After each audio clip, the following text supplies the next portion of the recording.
Welcome back, guys, to another episode of Six and Below. This week, we're journeying to somewhere in America to watch death take out a bunch of teens. Pretty much, yeah. Yeah. I'm Erik. This is Darren. Welcome into Six and Below Movie Podcast. Cue the intro.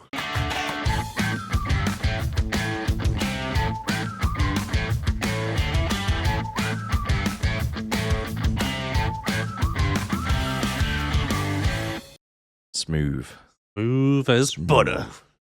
Do you explain to the people who are new to this podcast what we're about? Yeah, of course, yeah. So here at Six and Below, we rate movies that are rated 6 or below on IMDb, or below 60% on Rotten Tomatoes. That's both critic and audience, which this one actually falls into that category because it's slightly higher than 6 on IMDb, but it's right down in the basement on Rotten Tommies. Rotten Tommies. Although it's probably still 4.5 on Amazon.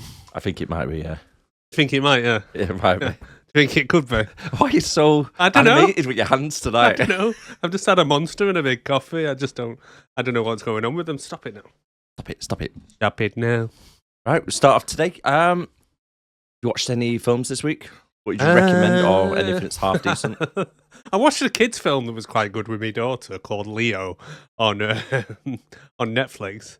It's about a lizard and a turtle in a school class. Seen it. And it's voiced by Bill Burr and Adam Sandler. Yep. And it's actually quite good. I enjoyed it. It's not too bad. There's a few little jokes in there, isn't there, for adults? Yeah, it's one of them kids' films where I didn't feel like shooting myself in the face afterwards. Always helps. It does help. Yeah, it helps. It really, really does. What about yourself? You seen anything good?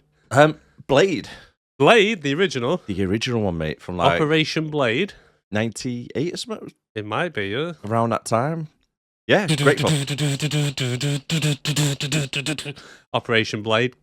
Yeah, not really like that, but I get Not really your drift. like that, I but get what you're doing. No, it's similar. So it's Leanne's I first just don't time. want to get us copyrighted, that's all. True. Go on. True. Go on. Yeah, Leanne's first time. Wow. She's a Blade virgin. Although She she's seen was. Trinity, hasn't she? No.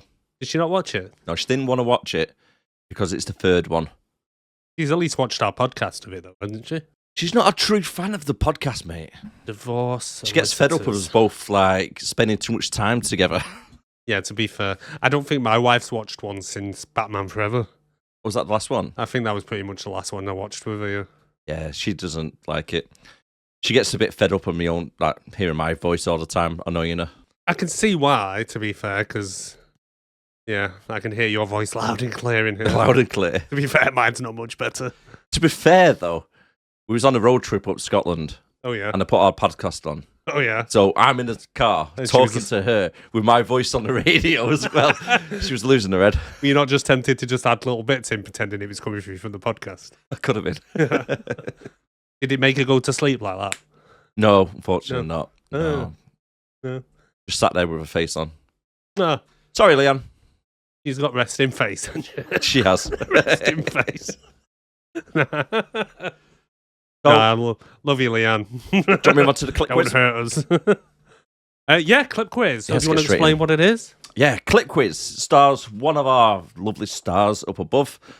You could probably guess which one it might be or not. But it's a different film that they've been in.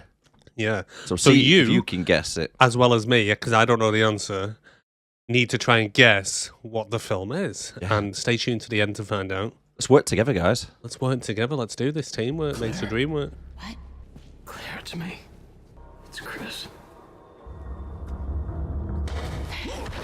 I don't know you. Claire, I'm your brother, remember? Now, the reason why I left that in, her name, Yeah. because it might be quite difficult otherwise. So I And in thought- case you're wondering, it's Claire, not Clear, like it is in this pissing film. True. That is true. Who Yeah. names the kid Claire Rivers? Clear. Claire Rivers. Mm. Well, I think I know what film it is. Well, I know what, not genre, what's the word I'm looking for? What kind of... Franchise, series. franchise. I know the franchise, yeah. Yeah. Only because when I was looking her up, I was like, she was in that! Yeah, she was in that. So that might give you a little bit of clue when I go through the film list. Right, vitals for Final Destination 2. Final Destination 2. You have arrived. Mate, they made like 7 of these, haven't they? I think number 7's coming out shortly. Yeah, because there's a new one coming out. Final Destination Bloodlines. It's got to make money, hasn't it? Yeah. Well, We'll I find thought out. when it was the Final Destination that was going to be the last one. Mm.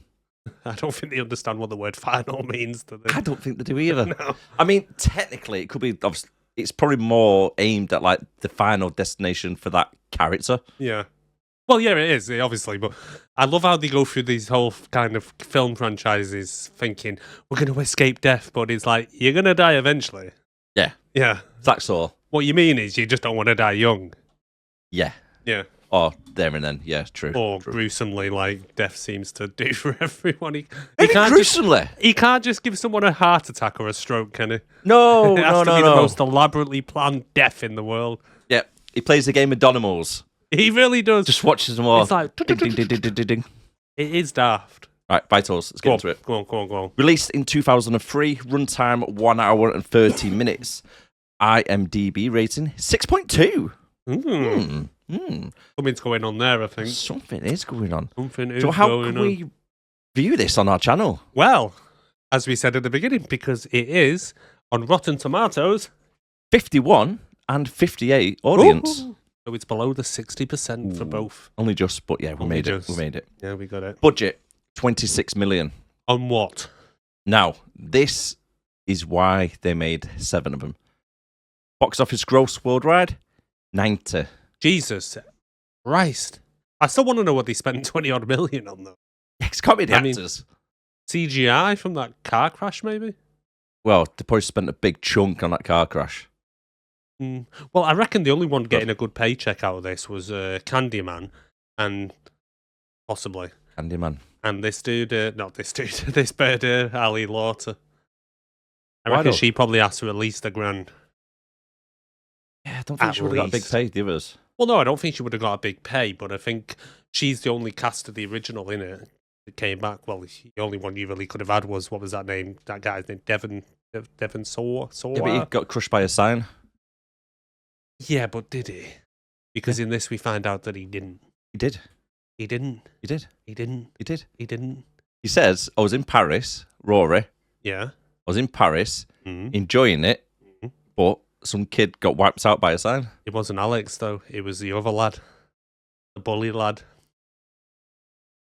Because they went to Paris at the end of the first one, because I did watch the first one just before this. There was Clear Bloody Rivers. There was Alex, and there was the bully kid. Like the kid who drives around thinking that no one tells me what to do. I can't remember him, to be honest. Yeah, with you. he's basically a douchebag. The one that sits on the railway track and won't leave his car. Again, I can't remember him. Can you know? No, it's Well, it was him. been a while. But we do find out what happened to Alex in this, though. When he's looking him up on the computer. There's a little news article of what actually happened to him. What happened? Okay, I'll tell you now. So basically, the way they got rid of Alex was a falling brick killed him. Oh. A displaced brick. And it says in the news article, because I paused it, that it was unfortunate because he hadn't left the house in months. And he was just walking down the street and a brick fell off a building, killed him. That's why you wear a hard hat, guys. Yeah. All time. If death's after you, I ain't leaving the house unless I'm padded up to fuck. Hard hats on and everything, safety goggles. The I'm work. like a fucking hockey goalkeeper. Yeah, I'd be walking around like the bloody Michelin man. It's- Padded up. Yeah. Gotta be, mate. Gotta be. But yeah, that's how Alex dies. Right, back to the vitals. Yeah, sorry, go on. Other top grossing films of 2003, Lord of the Rings, Return of the King, 1.1 billion. Ooh. Yes, big earner. Finding Nemo, which is quite coincidental for this film, Yeah, it definitely is. 871 million. Matrix Reloaded, 739 million. Ooh. Yeah. Finding Nemo came out in the same year as this. Did it? So how have they managed to get the same fucking scene from the dentist in real life and an animated version of a dentist's office with Yeah. the same thing happening? Yeah, fish in a tank and birds flying into windows to distract them. In a dentist's office. In a dentist's office. Granted, it wasn't in Australia. But still, coincidence. Maybe fish and birds flying into windows was in 2003. What's the chances of that? I don't know. Because Who do you either think? way, it takes a while to get stuff like that set up. Well, yeah, definitely. And to think the animation of Finding Nemo wasn't an overnight thing, even if this film Years. probably was. Yes, that's a bit weird, actually. That is weird. I didn't realise he'd come out in the same year. Yeah. I thought like Finding Nemo was like 99 or something. Yeah, I thought But it would have been That's earlier. Toy than that. Story. Yeah. Well, Toy This Story movie was was even earlier. Toy Story was like 95, the original. Yeah, it the was second one came out in like 99. about that, wasn't it? Yeah, yeah. Right, Sorry. you feel dead old, don't you? Sometimes when you look at them, you're like, Well, it was Really? like our conversation earlier today when we were discussing some more films to add to the list, and you're like, I think we need to do some older ones. And I'm like, you do realise that like 2003 was like 21 years ago, yeah, 22 years ago. pretty much. Yeah, and he's like, oh, right, yeah. It's weird, that isn't it? Yeah. Fucking hell, I feel well old now. I know, me too. No, this movie was ranked 60th, Right.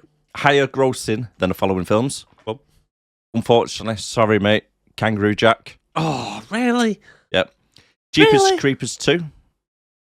Uh, And I know this is up your like top 3 films. Lizzie McGuire movie. no. This beat Lizzie McGuire. McGuire. Who's Lizzie McGuire? Hilary Duff. Who? Hilary Duff. Oh, Hilary Duff. I thought you said Yeah. Olivia Duff. No, Hilary. Oh, I know what you mean. From the Disney Channel program thing. Was she on? Don't know. Was it a Disney Channel program? that No, turned into- probably. I don't know. Anyway, Kangaroo Jack though. You ever seen that? Shit. Yeah. What about what about Jeepers Creepers 2? I remember the Crap. original. Yeah, Jeepers Creepers was not bad. Yeah, I think Ish. they never do a better sequel, do No, they? they don't. Let's be honest with you. No, they don't. Jeepers Creepers. And then number 3, by the way, is probably on our list. Yeah, And 4. I think And 5. And yeah. 6. I think everyone since this has just been rated like 5 something on IMDb. Which, other than the first one and this one, the only one in the franchise I've seen is The Final Destination. Which So you I went think, straight to the end. well, I think it just came out on Sky or something at the time because I think it only released a few years back. And I watched that and I remember thinking it was all right, and they kind of tie it in to the first one because Try not to give spoilers. well, no, but yeah, spoiler alert, guys. But if I remember right, I think at the end of that one, the survivors of it get onto a plane to go to Paris, and it links in with the first one. And you see Alex and his friends freaking out on the plane, leaving. Yet for some reason, after all they've been through on it, they never thought to get off either. You'd True. think if someone started screaming about Death's plan and beat thing's gonna die, you'd think, this is our time, guys. Come on, we're not beat it yet, Jesus. Yeah, let's not get on that flight. I bet they were kicking themselves as the plane blew up. Yeah. Yeah. That's the other thing as well in this film. They mentioned the plane crashed, but it never. It blew up in the air, It didn't blew it? up. Yeah. I still think the class is a plane crash, don't they? Well, It blew up on takeoff. crashed eventually, but it didn't crash. But it wasn't high up, was it? It was Well, pretty much no. just left the runway. No. Although they kind of do the same thing in this film as they did in that one, where when you see Alex's vision of the plane taking off and everything, they're in the air for a bit before everything takes, like, the side of the plane rips off and all that shit. Yeah. It happens a lot longer, and then when you're watching it after the vision, it's like it goes, meep. Yeah, straight away. Yeah. As we could talk about with We this could one. talk about it Yeah. in this. Do you want to let us know who it's written, directed, and stars? Yeah, that's no what it is. So it was directed by a chap called David R. Ellis. Oh, I recognise that name from somewhere. Where do you recognise it from? Was it the Samuel Jackson beloved film? What? Snakes on the motherfucking plane. Yeah, so he directed Snakes on a Plane. You can go and watch our podcast after this one. It's yeah, a funny one. Yeah, it's a funny one. Yeah, there's in case you're wondering, spoiler alert. There's lots of snakes on a plane. Really? Yeah, not to. Yeah, I don't want to ruin it for you, but yeah, just be aware if you got a it's- fear of snakes. So it's not the same as like Passenger 57? No, Oh. no. Oh. I don't think I've ever seen that. You know, is that Great Wesley film. Snipes? Yeah, great film. I might have done years ago. I've got a feeling that's Blow 6. Probably. Wesley Snipes in it. He also directed Cellular in 2004, and he also directed The Final Destination, which was 2009. So there's me thinking, oh, it only came out a few years ago. Yeah, well long ago. That has a 5.1. Ooh. Yeah. Bit of trivia about this guy. He was a second unit director on The Matrix Reloaded. He unfortunately died in 2013, but I couldn't be bothered to look up why. So I'm guessing he was dodging death until the end, and then he eventually caught up with him. So Do you reckon it could have been like a director's camera just fell off a hinge and then swung down into some lighting systems, which then fell down onto his head? yes, I think that's exactly how it happened. And it all got set off by a rat trap. Yeah. 3 blocks away. Yeah. It's like... out there. And it's always the classic one where they stand there just looking at it or going like, I wonder what's happening around here. Where's that going? Oh shit, too late. I should have moved. Yeah, some of these Been people should outside have the moved. last thing that goes through the head. Shit, should have moved out of the way of that. Could have seen that coming. Especially one person in this film, Well, yeah. at least. He was also a stunt coordinator for many films before becoming a director, and even whilst being a director. So he was a stunt coordinator on Get Him to the Greek, a film that's not aged very well, especially the scene where P. Diddy is chasing people down a hotel corridor and out into the street. Russell Brand, isn't it? Yeah, Jonah Hill. yeah. Not aged well at all, that one. No, it's not. No. A little bit of truth to that, wasn't there? I know, yeah. I thought he acted that really well. I was thinking, P. Diddy's a good actor, consider it. No acting in that, mate. No acting in that. No. This film stars AJ Cook. Don't know her first name, but she is Kimberly Corman. She has 33 acting credits. Now, all the way through this, I was thinking I've seen this bitch somewhere before, but I can't quite place my finger on it. Anyway, when I looked into it, she's been in Criminal Minds since the dawn of time. She's in the TV series Criminal Minds. 2005 to 2024, 324 episodes. Don't An know it. 8.1 on IMDb. I only really know that because my mum watches it. 8.1. That's Criminal quite good Minds then. TV series.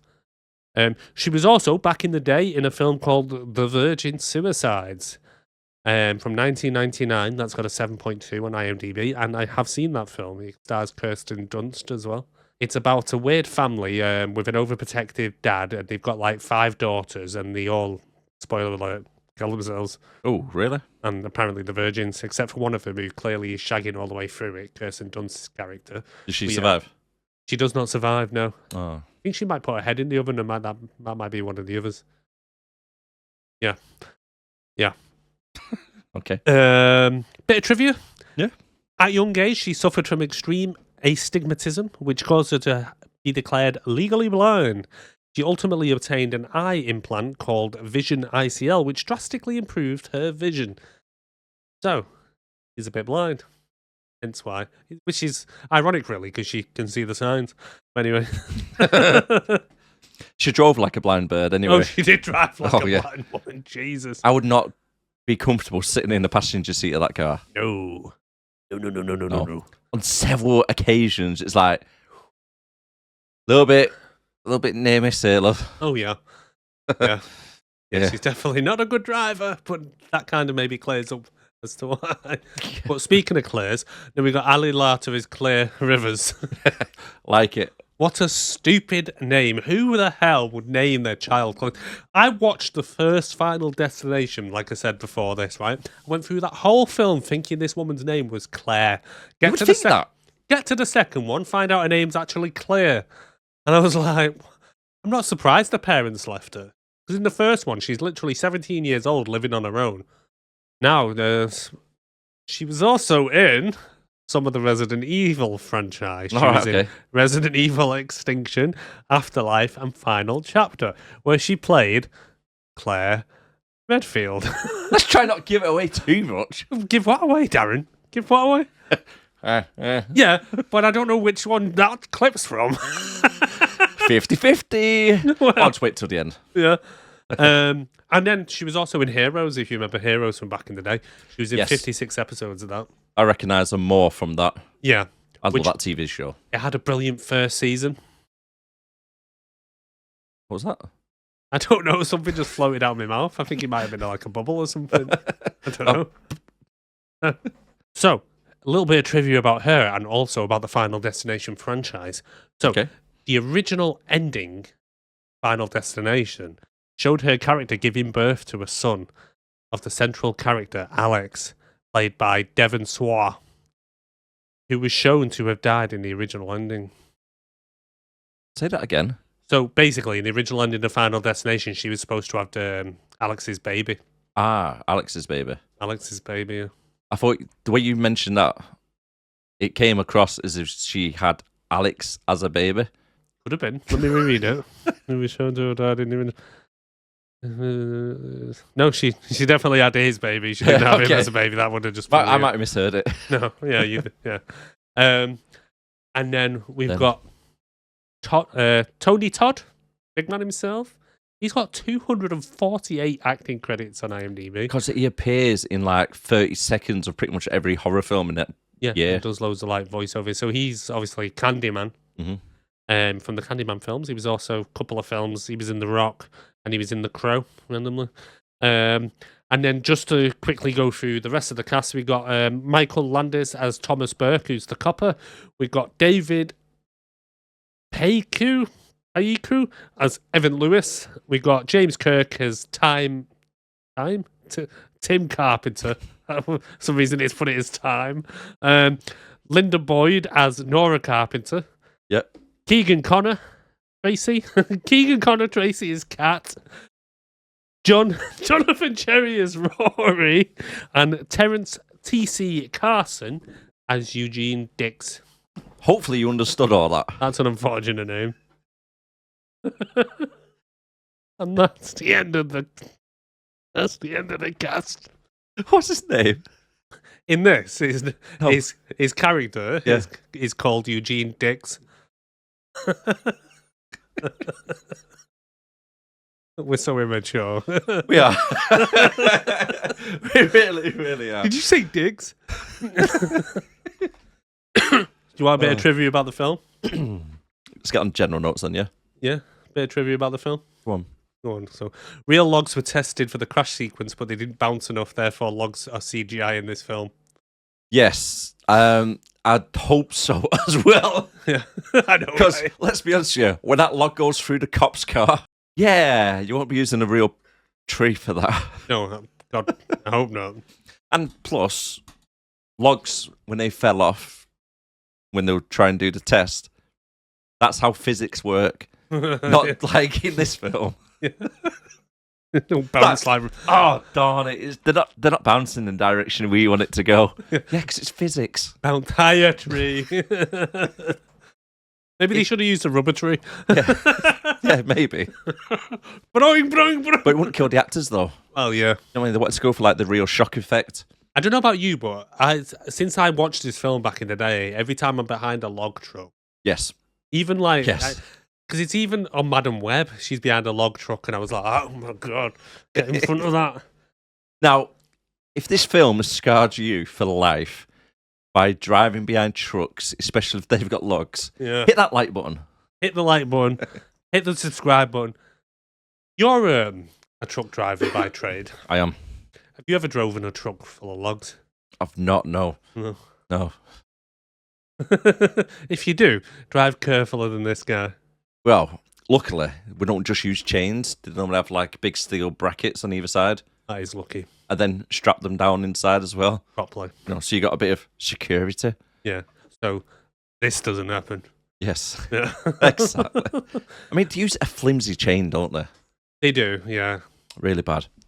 But then again, they did have death messing about. True. Yeah. What? It's death metal. I like that. Death metal. They're all right. The accident on the highway was based on a multiple accident on Interstate 75 Ringgold in Georgia on the 14th of March 2002, where this is written really badly. There was about 125 vehicles crashed and smashed into each other because fog cut visibility to less than a car length. Did you understand any of that? Not a fucking clue you're on about. So I take basically, it, the fog highway was really accident, bad. Eh? The fog was really bad. The fog was really reduced the bad. visibility. This is based on an actual highway accident that happened in March 2002, where there was 125 cars involved in the accident, all because fog cut visibility to lessen a car length. The accident killed at least 4 people and injured at least 39, backing up traffic for miles. Don't you think it's a little bit incentive, these guys, to do this a year later? Well, yeah. When they were watching it on the news and like, that's a great idea. Get your typewriter out, dude. Jesus. It is a bit insensitive, yeah. It is. Yeah. So we've seen a film. Well, we've seen a crash on the news and thought, do you know what? That'd be a great storyline for a horror film. I know. You may as well have just flown planes into buildings. Well, they could have. Well, they could I have. don't know where they've seen that or where we heard that before. I know. A pigeon breaks through the window and gets inside the waiting room of the dentist's office, but according to some superstitions, a bird being inside a building means that someone in the building will die. Does it? Apparently. Never heard of that in my life. No, because we have pets inside the building. Well, yeah. My dad had birds in his building, so Yeah. touch wood, he's still kicking. I'll cover that when I get to it, actually. Deleted scene. Yep. Isabel keeps complaining about her husband, Marcus. A scene was filmed where Clea, Kimberly, and Thomas come to visit Isabel's house, but find Marcus is there, openly cheating on her. Oh. And Foykley doubts that he's the father of the child. Marcus was played by Roger Cross, but the scene was deleted in the final print. I think that should have been left in, really. Not point having it. Oh, I don't Point know. needed shorten the film. I know, but it was short enough anyway. But I think he would have had a bit of a character development to poor Isabella and why she moans about Marcus so much. So then, general notes wise, the only really general notes I have is Death must love Domino Rally. But we've already mentioned that. But I've not really got anything else. What about yourself? The only one I've got is does nobody in this town know how to simply break? No. And the only person that does ever try to brake ends up getting a bottle under the brake pedal. 5 minutes later. 5 minutes after the accidents took place. And the kid's screaming, like, break, break! But we'll cover that bit in a bit. Which one's that, Mummy? Which one's that, Mummy? Which one's that, Tim? Yeah, no, I thought that because there's quite a few instances of cars. They could have been avoided so much we easier. could have avoided lots of things, yeah. Right, we'll cover them anyway when we come to them. Right, movie. Let's get on with it then, shall we? Yeah. The movie opens up with a TV interview about Flight 180. Yes. That happened 1 year ago. Been playing in the background as the camera pans around the room. What's with the spiders? I don't know, because I didn't know what the hell was going on at first, but then it turns out that it's Kimberly's bedroom, isn't it? Yeah. And you're like, what the frick? Because there's all creepy clowns and all sorts in there. Yeah. Weird. It's She's weird for a bedroom anyway. She's filthy. Let's just say that. Not in the good way. No, She's like, mucky. take your pots out. Yeah, take your pots out. Yeah, you Like- got spiders all over Yeah. your fucking room. Give it a polish. I know, right?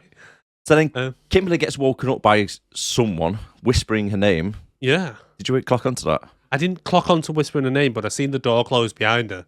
Yeah, because that happens as well. But I clocked onto it when I was doing my notes because I watch it back with subtitles. And it popped up going, Kimberly. I was like, huh? I wound it back and then listened to it a bit more. And you can hear it go, Kimberly. Wow. Like No, I didn't know it. Deep voice, and that's what wakes her up. And then, as you Right. say, behind her, the door shuts. And she just goes, I think Death, like, because as I said to you the other day, I'd love to see these films from Death's point of view. I think it'd be quite funny. Do you think Death just marches in, goes, he's like watching on the news, she needs to watch this. Kimberly! Walks out, slams the door behind him. And she gets up and like, oh, I've left the telly on. What are they talking about? don't know what it would be? What? It's fucking Harry Potter. He's walking around the room doing all these like little traps with his little fucking cloak on. You may as well be. That's what Death does. It's like, Expelliarmus. Yeah. Beatus deletus. That's how he could have got rid of the baby. It could have been. But yeah, so we're having a bit of an expo dump on the news where they're talking about the flight, and then they've got some weird guy on there talking about the coincidence between the people that got off the plane, Yeah. and then they all mysteriously died in a mysterious way, in a did. very brutal way. And he's like, what does he say now? He says something like, Oh, it's not supernatural. natural. Yeah. It's not supernatural. It's something with a dark force where it comes after him, as in the ghost of death comes after him. That's supernatural, dude. That literally sounds like the definition of supernatural. Yes. If you looked it up in the dictionary. Yeah, paranormal activities. So she wakes up to that, listening to that, and you're like, oh, okay. Okay. It's almost like death wanted to see the signs and have the premonitions and everything. Or All do the way you think through. or do you think there's another force at work against death? I mean, it could be like the devil and the angel working together. Possibly. The Could be angel's like, look, bitch, don't get on a plane. Look out for number 180. Yeah. Stay away from this. Stay away from that. It could be, because there are some things in this. Obviously, the fact that she has the vision, someone must be giving them the visions or the you know what I mean? Yeah, because that's a good point. Because if death wanted them dead, they wouldn't be helping them. No. Unless he's just a sick bastard, likes playing games. Maybe. Just sitting back, watching them torment themselves. Just eating a jam sandwich, just having a picnic. There's a Let's lot just of see that. how this plays out. Yeah. Yeah. There is a lot of that. There is a lot of that. Do you know what they need to do with this film? What? They need to do, there's a YouTuber or like a TikTok star anyway, and I think they call themselves like the green screen people. So they go on old films, Yeah. and then they edit themselves wearing the green screen, and then it looks like they're doing an edit first, and then they're changing the colour so you can see the green. Yeah. So it's not like chroma key like behind us. And then they refilm the scene with them walking around or carrying somebody up in the air. It's like if Superman's flying, he'll put himself underneath Superman wearing a green screen like morph suit, holding him up, and he's like bobbling around. So they could do a remake of this, going around going, no, we're not moving this out the way. Right, that would be class. Moving that. Guys, if you're out there, you need to do that for us. You do. Yeah. It's quite funny. I'll show you a couple of clips later on of some of the stuff they've done. She's outside packing her car the next day, and she's packing her car. Mm-hmm. And her dad's like, he seems a bit overprotective in this first scene. I mean, As soon as that car leaves the driveway, mate, yeah. not his problem anymore. Yeah, fuck that. But he's Weapons like, out. have you got this? Have you got your AAA card? Have you got your knife? Have you got your vibrator? Have you got condoms? Have you got all this? Your whips and chains, as a friend says. Oh, yeah. How many times do you think her dad's had her over a friend? Quite a few, probably. Probably. Because she comes up all blonde talking about whips and chains, and then talks about going to pick the boys up because she's horny, and he's probably like, oh, I could service you right now. I mean, have a good trip, love. He takes it there every time, guys. I don't take it anywhere, I'm just saying. Oh, right, okay. But, So, yeah, the car drives off, and Dad notices a bit of fluids on the floor. We look like blood. it did look like blood, but apparently it was transmission fluid. Supposedly, yeah. Yeah. As they're queuing to get on the motorway, Piers Morgan, dressed as a homeless person, makes a cameo, banging on the window with a bag of empty cans. He plays the same role in Home Alone 2, doesn't Yeah, the bird will. he? Yeah. Yeah. The pigeon pie, whatever her name is. I don't know what her name is. That's death. Do you reckon? I If just you think thought that about it- an old lady shakes her cans at Well, if you think about it, Yeah. death stops them from going onto the highway. She like try and give them a sign, drops all the cans and shit. Her friends obviously take the piss. They get killed straight away. Yeah. And if you think about it, if it's the same person, which it is, because it's all linked up to Home Alone, Oh, yeah. pigeons. Pigeons, mate. Pigeons. You're onto something there. I don't know what you're onto, but you're onto something. The What do you crazy mean, homeless. pigeons? You can't just say pigeons. Yeah, the crazy homeless woman I know what from you mean. New York has pigeons, Yeah. and Death uses pigeons quite a lot in this. Oh, yeah, the penny's dropped, yeah. Yeah, it's the same one. Definitely is. Yeah. Piers Morgan, you cheeky bastard. Cheeky bastard, mate. I don't know about you, but like when we see like her friends, especially the lads, and they're talking in the car, it gives off very much B-movie vibes. Very much so. Especially in the beginning. The haircuts. Yeah. It's not aged well, that haircut. No, it's really not. It's really Where not. they got dark roots with like bleached blonde. Yeah. Um, Got like frosted tips. yeah, that's the word. Yeah, yeah, really I bad think you'd hairstyle. suit frosted tips, you know. No. Leave a comment or give us a like if you want Darren to have frosted tips. He's going hairdressers at some point, so Tomorrow. tomorrow. Yeah, he needs to get me a haircut. Well, Will do. okay, you'll have to catch him on the next one. But if you want Darren to have frosted tips, Just leave a comment saying frosted tips. Frosted tips. Frosted tips. Right, okay. Please do it. I'm going to get to the next bit now, and there's quite a lot for this scene, so I'm just going to run through it quickly. Yes. Right. First of all, question. Why was everyone driving the car with the windows down? Good question. Every single car had no glass in. Yeah, everyone. It must have been. Was it? Even the kids doing the trucks and stuff. It didn't even look like a hot day. That kid. Who does that? Psychopath, mate. Psychopath. Psychopath. Right, okay, I'm going to skip through. What were the kids on the school bus chanting? I couldn't grasp it. I'm going to get this for you Okay, now. go on. Okay. So, first, a bus drives past chanting, pile up. Is that what they were saying? Yeah. Oh. Pile up, pile up. Right? Why would you go on a bus on a highway shouting pile up? I don't know. It's something to do with like the mascot or what they're doing for football. I bet they really kicked themselves when there was a freaking pile up. Yes. Well, I think the friend probably kicked the other one as the bus was flipping. Yeah. They each kicked each other. Yes. So, again, I'm just going to skip through all this quite quickly, yeah? So, she turns on the radio station to Flight 180 being on the radio. It's like a remembrance for it. Then switches it over to the highway to hell. Did you notice the actual things on the radio didn't change? Even though she pressed the sync button, the station didn't change. Like 91.8 or something, wasn't it? Something daft like that, yeah. But it actually doesn't change. Frequency for it. Evan rides past, revving up his car to try and show off. Dad phones to say the car's leaking transmission fluid. Some biker chick flashes her tits, but on the biker's arm, he had a flame. Oh, I didn't see that. Yep, so that happened as well. As a mate is now smoking weed in the back, he notices a cop a few cars behind, tells Kim to pull into the next lane, to which she just swerves randomly without checking the mirror, nearly hitting the log truck. Why didn't the copper pull her over then? I would if I was the cop. I would have. Swerving all over the place, nearly caused an accident straight away. The copper didn't give a shit, but then again, he didn't have very good judgment because he had an open-topped coffee in his bloody car, didn't he? With no lid on, just splashing about everywhere. Yep. The mate then throws a joint out the window and lands on Kat's window screen, catching fire to dead pile of leaves. Right. Outside, it looked like it had been raining. But even so, would that have really just combusted like that? I've thrown cigarettes onto piles of leaves before and they don't just combust. Yeah, but Def's been soaking them in like petrol for 3 days. Fair enough. Kim's engine management light comes on, so it starts flashing.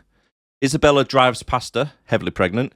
Eugene is driving like a dick, weaving in between traffic on his motorbike, but yet gets no further somehow. Yeah. Somehow. A truck drives past drinking ale with the slogan, drink responsibly on the side. Yeah. She drives past a little psychopath in the making, sorry, Apple just screwed me over here, who's crashing a red car into a truck, staring her out. Bearing in mind, Kim's car is red as well. Ah. Oh, okay. Rory is doing coke with his knees on the steering wheel, as you do. But how would he be doing cocaine with a window open? Yeah,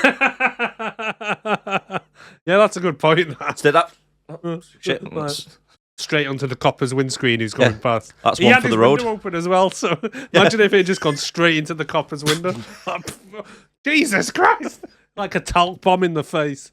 Tom, the local cop, who should know better, is driving without a hot coffee, resting on the laptop and not in a cup holder. Yeah. So it's just balancing there, it's overspilling. The cop notices the support chain has come loose on the truck in front that is carrying these logs. Yep. To which snaps, and one of the logs just bounces and through the front window straight out the back of the police car. You just see the blood go straight outside. It's very gruesome. It's quite a cool death, though. Oh, yeah. Quite cool. But this is what I was saying to you before, you know, when you were saying about CGI logs. Yeah. Physics. Now, if them logs snapped and they bounced to the left, they go carry on bouncing to the left. Yeah. They wouldn't bounce to the left and then automatically bounce to the right to the car directly behind hitting the cop. No, I don't think so, no.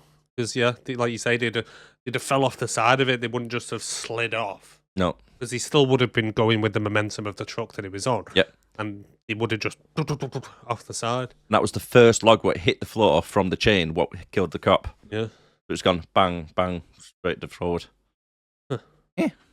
The other thing, just to mention as well, when they're in front, I think when they're behind Rory's car and it's giving off loads of smoke, that kid shouts out, "Have you ever heard of the ozone layer?" And it was like, no, we don't talk about the ozone layer anymore. It's all about global warming. Yes. Yes. Yeah.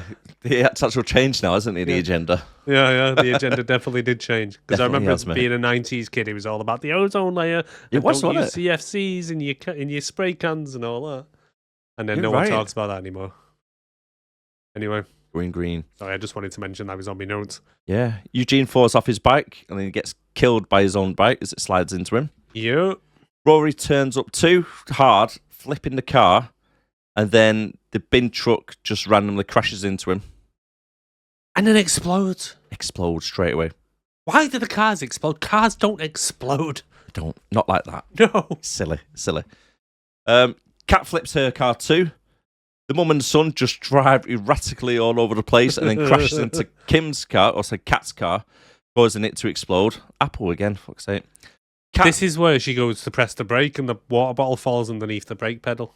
literally swerving, Yeah. a foot is flat down the accelerator, swerving out of the way. It's like, brake. You and your son would still be alive if you just brake. Just know. slow down. Just slow down a little bit, just stop. None of them were going that fast, to be fair. Other than the guy on the bike, most of them were just tootling along. Yeah. But, as I said, they don't brake. They just put the foot down instead. You know? Evan then puts his foot down and floors it straight into the log truck, which is now jackknife for some reason. Yeah, So- it's now sideways. Yeah, what's going on? Is that truck driver gone, oh, look, there's logs coming off the back of the truck? I don't know.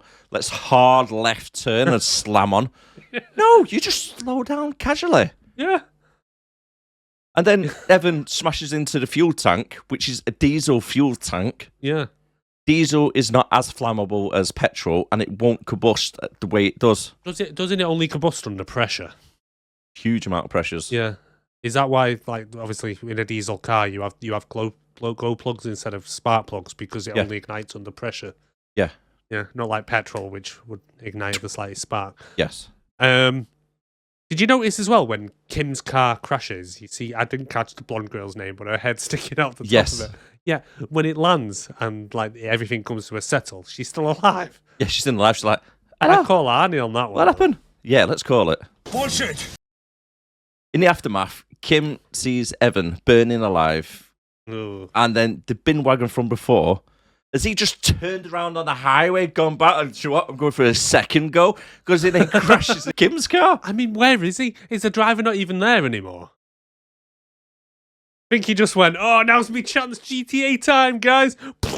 No consequences. Honestly, he killed about 5 or 6 different people in cars, ploughing through them, Again? then gone around and fucking done it again. Because he can't use a brake. It's illegal in this state. It's got to be. It's got to No be. brakes allowed. Is this that's when we go straight back to the junction in it and Kim's finished having a vision. Now, Yeah. did you notice this time the Piers Morgan doesn't shake his cancer? No, just holds them up He just holds them up, yeah. a lot longer as well and drops them. And then she starts freaking out. She's like, highway to hell, going through the radio. And it plays highway to hell and all her friends are like, what's going on? What's going on? And she freaks out, pulls through, blocks traffic. Now, I understand, like, to be honest, there was plenty of room on that junction for all the other cars that she was blocking traffic with to get over. But let alone, the guy on the motorbike just decides to stay in line. Why did he just filter past? I was just about to say that myself, mate. Was you? Yeah, he could basically, as you said, got past so easy. Oh, yeah. But no, he just sits there, turns it off. Now, I want to talk about the accident Mm. that actually does happen. Because, like I mentioned earlier with the plane in the first one, so she has a freak out. The copper kind of pulls forward, gets out, speaks to her, says, like, what's going on? She says, there's going to be a pile-up. I've had a vision, blah, blah, blah, blah. And he says, step out the car. Anyway, and then the log truck goes past, and she goes, oh, it's that log truck there, as he goes past, right? But then, like 2 seconds later, less than a mile down the road, you see big explosions going off as a log truck. It's like 100 yards past them. Yeah. But we've just watched her drive for like 5 miles. Yeah. Doing probably about 50 at least. Driving along for ages, going past all the cars, joint being flicked out, everyone going past, copper doing what he's doing and all stuff like that, and then it explodes. But then, for some reason, because she stops traffic coming out, Def's like, oh, for fuck's sake, no one's moving, fuck it. Exactly. He's gone, Right, she's on to us. She's on to us, guys. Quick, crash. Yeah. Get it sorted out quick. Hopefully, they might die still. Yeah, because what happens? Cycle truck driver just plows onto the fucking slip road. What was that about? I don't know, because that car was perfectly like safe where it was. Yeah. This truck just goes, crashes fuck right it. through it, and kills 3 of her friends straight away. Easy pickings. To be honest, I'm glad they killed them 3 because they were like no character at all. The 2 guys were. They were just duds. Like I would have liked the blonde to have been in here a bit longer. A little bit, yeah. Just slightly. It's a little bit. But them 2, yeah, I'm glad they died. Would rather have the blonde one instead of Kim. Yeah, probably. Can't act for shit. To be fair, though, now our friends are dead, we never get mention of them again. It's like it never happened. What friends? I think she was more concerned that her car was wrecked and her friends were killed in it. It's a common theme in this. It is a common theme. It is, because nobody gives a shit about anybody that just died in front It's of like, them. oh, they've just been killed. Right, who's next? Pretty much, right, all the way through it. It was like, to be fair, it was like that in the first one quite a lot. There's quite a lot of that going on there. Was it? Yeah. Like I say, I've not seen that for about 20 years. In the first one, there's like there's a kid that pulls onto the tracks and they pull him out, and then Stifler's in it from American Pie. Yeah. I can't remember his name. William Scott. Anyway, so he's stood by the edge of this train track going, oh my God, he should have died. And then a piece of metal comes up from under the train, decapitates him. It's mentioned in this film that the copper has to go to clean up him, but we learn that later on. Anyway, but then after that, they all go, right, so what were we saying? So who's next then? If he, like, decapitated. Okay, then. That's one off the list. Yeah. Right, so who was next? Right, where was you sat again? Where was you sat? Yeah, I think it skipped you now, so he's dead. So, yeah, okay. Pretty much, right. Yeah. Also, as well, just before the accident happened, Kim sees on the side as well 180. Yeah. It gets mentioned, and you see it quite a lot, don't you? Because obviously, flight 180, and then just a reoccurrence all the way through this film, isn't it? That number. Yeah, they keep getting 180 all the time. For some bizarre reason, everyone who was on the slip road behind Kim are now at the police station. Yeah. And then, just to get a little bit of story about what's happened and stuff, the cop then asks, what did you see? And like, how did the accident happen? Yeah. And then Eugene gets up, tells the group about Flight 180 and how everyone got off the plane and died a short time later. The thing is, we didn't need him to give that because we'd already learnt it from the news at the beginning. Exactly. Yeah. That's the second time in 30 minutes they've had to tell us, Flight 180, people got off and people died. You get it? We get it, people. Yeah. We don't need to keep ramming it down our throat. Rory the cop gives out personal information about Clear Rivers. Clear water. The only survivor of Flight 180 is now in a mental asylum and in a padded room. Yeah, she's... So straight away, he's abused his police powers for the first time. Yeah. You know, confidential information. I mean, to be honest, through most of this film, I forget he's even a copper. Really? Yeah. Mate, he abuses that power more than fucking Steven Seagal abuses donuts. Oh, yeah. You know what I mean? Jesus Christ. Yeah, now you mention it. Yeah. But, like, why is it that all this information about Flight 180 and Alex and his pals, why does everyone seem to know about it? I mean, I know it's been on the news and stuff like that, but Jesus Christ. Yeah, because it's not exactly in their town either, is it? No. It's like somewhere in another side of America. Well, you say that, but I'll get to that in a little bit. But the only one that's not in the room as well is Evan. Yeah. Because as they're walking in, one of the cops' partners or something, who I assume has interviewed them all beforehand, says, "Oh, one of these lucky bastards has just won the lottery," which is Evan. But then when they're all talking, you then get a cutscene to the copper watching them through a two-way mirror, and Evan's in the room with him. Yeah, he is. Instead of in the room with the others. Why though? Or has he just finished doing the interview with? I think he just finished doing the interview with him, but then I don't know why he followed him to the other side of the two-way glass. Yeah. And why, again, is Rory going over all the information of, like, with Claire as if it's an interview in front of everybody else in the room? Yeah. There's no lawyers there or anything. Well, no. Just like a mother's meeting. I think it's just a morbid curiosity, isn't it? Yeah, but why would you, like, take everybody down to the police station? Never mind even bother taking the number, because what? There's no reason for it. think they're all just a bit freaked out that she had said she'd had this vision and then it happened. Which, to be honest, I'd kind of be like, I want to ask that bitch some questions. Yeah, but she didn't turn around and go, you, and you on the slit road are all dead.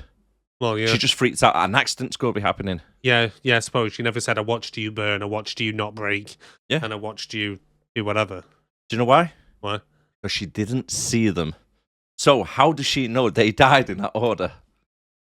Because her car is too busy flipping around for her to go, oh, there's that. She might have seen... Yeah, how did she see? Because the only one she could really be sure of is the guy she watched burning. Yeah. Other than her friends in the car with her. That's it. That's a good shout, that. Yeah. How does she know anything about the order? And here's one for you. Yeah. Evan's car had a phoenix on the bonnet and he burnt to death. Another little sign there. Kim carries on to explain that everybody's going to die in the accident because, she's seen the premonition and death is still coming for them all. Yeah, because she's got a horrible feeling. She goes back home and she sat with her dad at the table and she goes, Dad, did Mum ever have visions? And he's like, what are you on about, you crack fiend? And she's like, I just got a bad feeling about the others. And he's like, okay, all right. I'm going to go now, love, and I won't see you again. Yeah. I might see you here and there, but yeah, seeing as I'm so overprotective, and you just had this vision, and it took him so long to get to the goddamn police station as well, considering he's an overprotective dad apparently. But anyway, yeah, it was right at the very end, wasn't it? It was. He walks in, he goes, "Oh, Kimberly." Well, yeah, she looks like she had been there for hours, and he's only just turned up. But most likely, yeah.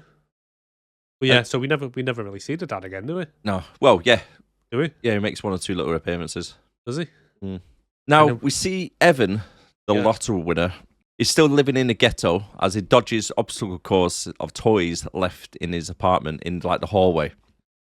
I'm surprised that motherfucker didn't get stabbed on the way home carrying that iMac.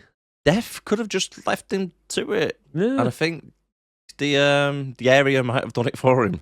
Yeah. Let's just say it that way. Just the hallway alone, his kids' toys everywhere that he's having to trip over. I'd be going off my tits at my neighbours if they did that to me. Yeah, damn right. But did you notice on the floor there was a doll that's missing one of its eyes? No. The right eye. Ah. So that comes into play later on. This guy, though, is such an accident-prone dumbass. I'm surprised that he hasn't been killed 10 times before. He's also a little scruffy cunt as well. He is scruffy as fuck. Because what he likes to do is get last night's tea, what was in the pan, the spaghetti bolognese, throws it outside the fucking window. The thing about that, right? So, are you telling me the night before he's gone, cooked spaghetti in a frying pan, right? Left it on his table for him, and then just gone, nah. Left it. And then come back later on and gone, window. Throws it out the window. Yes, pretty much, yeah. Right. So he cooks up a meal and doesn't eat it, yeah. Yeah. And then, point. Yeah. Because there was a pan full. It wasn't like one or two little bits. No, it was a full meal. Yeah. And he was literally on, it wasn't still on the stove, it was on his table next to the window. So I was just like, he done there. But then to top it off, mate, not only does he throw his dinner out the window, you know what I mean? Some kid playing in the alleyway just get a face full of spaghetti or something. Yeah. Like the old days, didn't it? Was shit. He just throw it out the window. Chucked it out onto the street, yeah. So, yeah, he's done that. Yeah. And then to make it even more scruffy, the guy doesn't even wash the frying pan. No. Just puts it on the side, gets chip fat grease, starts putting it inside the pan, spills it everywhere. Yeah. And then he bangs the fridge when he's getting something out of the freezer. And then the metal magnet drops into his box of noodles. Yeah, so he gets a box of noodles, last night's Chinese noodles. Which, how long has that been in there? Because obviously the night before he's made spaghetti. So good point. Maybe he just thought, oh, this is awful, I'll order a Chinese. Could have. That would probably make sense. Did you notice, though, when he puts it there and the magnet falls off, did you see what the magnets, the remaining spell? No. I. Did it? Yeah. Ah. Nice. So something is trying to give him a warning. Aye. Something. I'm wondering, though, that's what I mean by I'm wondering if there's something, good at play, trying to say, Def's here, by the way, and Def's just he's not noticing, eating his jam sandwich. Just like fucking leave. I'm just gonna leave him to it, mate. Yeah, I'm just gonna sit back and watch this unfold. But is it me or when he was cooking his food up? So he gets like frozen. I don't know what they were, like mozzarella breaded sticks or something. He puts them in the frying pan. Chicken or something. Yeah, he puts them in the frying pan and he puts the noodles in the microwave. Wouldn't you think it would have been better going the other way, considering one was frozen and the other just needed heating up? I'd have probably put the noodles, the stir fry, in the frying pan. Maybe I would have defrosted them a little bit. Wouldn't cook like chicken nuggets or chicken selects or whatever in the microwave. I don't know. I would have defrosted them a little bit, but I wouldn't have put them frozen straight into a frying pan. Would you? No. I might use, say, steak chunks or like something if I'm going to be stewing something for like a couple of hours. Yeah. And then it will defrost whilst it cooks. That's not too bad. But like I say, I wouldn't use like chicken nuggets, just throw them in a frying pan. Exactly. Maybe that was Def's original plan, saying food poisoning coming your way, dude. Did you notice on the phone as well? What? Everybody ringing up because you just won lottery. Oh, hi, Evan. I just heard the good news. It's me from 3 years ago. Remember we went on that day and I binned you off? Well, I've changed my mind now. And then it's like, oh, hi, Evan. It's Cassie. We met at a party like 6 years ago. Do you remember? You wanted me to suck your dick, but I wouldn't. But guess what? I'll do it for 10,000 now. That's, I mean, everybody's basically after the money, aren't they? Yeah, basically. Yeah, they've all heard these. But to be fair, they're all acting like he's won millions. He's won $250,000. Is that much it was? Yeah, 250,000. Still, it's enough, isn't it? Yeah, it's enough, like, but why does he take his shirt off? I don't know, mate. You, as soon as you start cooking, do you just think, I'm going to take this t-shirt off? No, not normally. No. No. Be worried about getting like chest hair in my food. You've been watching Jamie Oliver, haven't you? You think that's what it is? Yeah, Naked Chef. Took it literally. He's looking at his new ring he's just purchased. Yeah. And then the microwave starts sparking off in the distance. And it makes him jump a little bit. So he drops the ring down. Like, it's quite hard to explain it, isn't it? Because it's like in America. It's like a garbage disposal thing. Yeah, it's like food. A blender in the bottom of a sink. Yeah, because we don't have them in the UK. Because it just seemed like a really bad idea. Yeah. Yeah, a lot of people have lost their fingers, probably. I mean, I'm not being funny. If I've got leftover food on me plate, I just scrape it into the bin. I wouldn't put it down the fucking drain. No. I don't care if I've got a bloody blender in there. That just seems like a really stupid idea to do. Let's put it out with the wastewater. Yes, America. Yeah. What are you thinking? What are you playing at, guys? I know. So he drops this ring down there. His microwave is still sparking at this moment.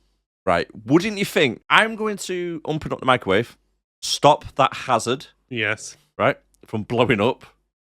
And then, instead of sticking my hand down the drain, I'll go to the bottom of the sink and there'll be like a little U-bend, unscrew that, and then get the ring out that way. Yes, because that would be logical.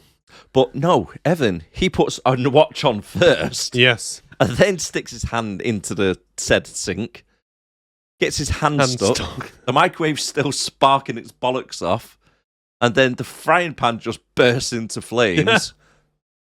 And then, instead of using the fire extinguisher, which is underneath his sink at arm's reach, he then gets a towel and starts flipping it, sets the towel on fire, and goes, oh, the towel's on fire, let's throw it at the cardboard box with fucking paper. That goes up. The pan with the oil spills over. That goes all over the place as well. It's like, dude, what are you doing? Def's probably just there like, none of this is me. He's got to be like, this is just his normal life. I'm just sitting back watching this. See how it unfolds. Yeah. A little jam sandwich on the go. But then he manages to get his hand out finally. Yeah. And then he goes for the fire extinguisher. Yeah.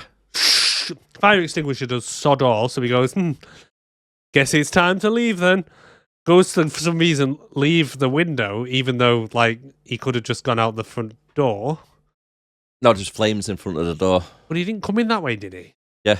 Did he? Yeah, he walked past it. So the flames were where the door is, because the fire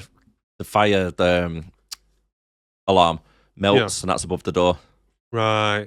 Anyway, so he goes to go out the window, but then Def goes, oh, this will be funny, watch this. Closes the windows. I mean, if I was Evan, I'd be like, the fuck's going on here? I know. Why the windows just closed on their own? I know. Unlocked. Because you can't lift them back Yeah, up. you can't lift them up. So he smashes it, goes down the fire escape, and as he's going down the fire escape, the fire must have reached the C4 he was keeping in his pissing apartment. That was because a the huge apartment literally explosion. explodes. Huge What explosion. was he keeping in that apartment? Something I'm wo- fucking explosive. I'm wondering if that MacBook, that iMac that he just came home with, wasn't actually an iMac. He was just like a bunch of C4. I think it was, mate, because that apartment just exploded Loaded. massively. Massive. Really, really bad. So he's going down the fire escape and he gets to the ladder. Yep. And like the ladder won't go down. Anyway, does he fall off the ladder? I can't remember. Or does he get down it? I think it drops down, but then he slips on the spaghetti bolognese spaghetti, that he threw out yeah. the window. Yeah. Slips on that, falls down, but don't really make sense the way he fell because he lands his head directly underneath the ladder. Yeah, so he's lying there with his head under the ladder, and then the ladder lets loose and then just stops. Like, must be not like what, a foot above his eye, and he's like, "Oh my god, thank God for that." Why didn't he roll out the way? I don't know. Wouldn't sit there for 10 or 15 seconds thinking, "Oh, God, I'm lucky." Yeah, No, I'll be out of there. I'll be rolling away straight away. especially after everything that's just pissing happened in my apartment. Yes, I'd be thinking, Jesus, the luck's caught up with me. I know I won the lottery yesterday, but Christ. definitely, mate. But then the ladder from about a foot and then drops down and somehow goes straight through his eye socket, straight through his skull. I'm calling bullshit on that, man. There's quite a lot of weight in them ladders. I get that, but worst case, you're going away with maybe a skull fracture. I don't think he's going to punch you straight through your face. I thought it would be in the eye socket. Obviously, it's weaker, isn't it? No, but we're going to have to test it. You got any ladders? No. Damn it. Well, I was about to say, what's your good eye? Eh? I was about to ask you, what's your good eye? My good eye, this one. Yeah. I won't get that one then for you. No. No. Well, I just don't get how how from being that far, it just goes straight through his skull. Yeah, it's like one of them big, heavy industrial ladders, isn't it? Yeah, but It's like still. cast iron or steel. I'd say worst case, he's coming away with like a bit of a fractured skull and a black eye. Mm, Not fully impaled. yeah. Either way, he's dead. Yeah, he's dead anyway, so. Burke the cop starts to look through snuff porn of the Yes. survivors of Flight 180. Yes, this is where we find out about Alex being killed by a brick. Right. Is that bit? Yeah. Mm. So he kind of pulls up a news article and I think it's got Claire on it. Yeah, if you read the news article, it talks about him falling from, he gets killed by a freaking brick. God damn it. I think they did that because the actor was like, "No, I don't want to come back for a sequel." And like, Probably. "Oh, fine, we'll kill you off in the most silliest way." Yeah. Well, when your time's up, your time's up. Well, yeah. I mean, it's one of them. And then he searches the word premonition as he doesn't understand what it means. Definition, please. Cat is at our house now doing some healthy workout while smoking a cigarette. Yep. Yep. As you do. Yeah, turns out the whole town always watch the same show and the local news at the same time. Yeah. So all skips to each of the survivors, obviously all watching about the highway accident. Yep. Then after reporting on accident on the news, mentioned about Evan's death. I love as well, the news literally shows the truck somehow. I don't know where they got the footage from. The truck going through Kimberly's car. They said on the news it was from the police dash cam. I call bullshit. I don't think his car was angled in that direction. No, I don't think it was either, to be honest with you. It's like the movie trope, isn't it? They showed the Yeah. exact same scene as what we're seeing. But the fact that they literally shown the death of 3 teenagers in a car crash the way they did on the news, on the nightly news that just happened, and the fact that she walks in and the dad goes, "Oh shit, sorry," and she goes, No, leave it on. See, the dad is in it. Yeah, she's just like, I've seen it before, I was there, it's fine. Yeah, it's all right. Don't worry about it. Yeah, don't worry. Shame about the car. Yeah, I fucking love that car. But then she wakes up, we're back with Kimmy in the night, our Kimberly, and then, Oh, is this the bit with the shadow puppets of Jack Skeleton? yeah, Literally Nightmare Before Christmas on the bloody roof. it bloody is. Like It's that, like- going with his hands. Yeah, so she wakes up in the middle of the night, and I'm not surprised she can't sleep because her room's a state, and there's that horrible clown in the window. That's really weird. That one that's like hang gliding or some shit. Yeah, it's like a clown on a broom or something, like Yeah. some kind of witch clown. I don't know. But There's a then, couple like that. But then she wakes up because the old trope of the tree hitting the window, and it's like, guys, if the tree's branches are hitting your window, I think it's time to call in the tree surgeon or cut your branches. Cut the branches back a little bit. Cut the branches back a little bit. Come on, do a bit of yard work. Let's be honest with you. Who sleeps with the blinds open and the curtains? Yeah, that's a good point. You always sleep with your curtains closed, don't you? Yeah. Yeah, because when I go to bed at night, I put the light on and I don't want the neighbours seeing me tits. True. No chance of them seeing me dick from that far, like, but then in the shadows, it's kind of like it's like creepy hands, isn't it? Yeah. I mean, at that point, I'd have been like, "What the fuck?" Because I don't know any trees that kind of just suddenly do this. No, with their branches. It's death. Honestly, mate, it's Jack Skeleton. Oh, it is. She decides to Google Claire Rivers and find out the address for the hospital that she's staying at. I put she looks up Claire Rivers, but only gets pictures of local clean rivers. It's like a Google search. Yeah. It's like, what? No, I don't want that. I want the person. It's the environmental agency. Be like, I finally found you. Do you know how many pictures of bloody rivers I had to look at before I came to your results?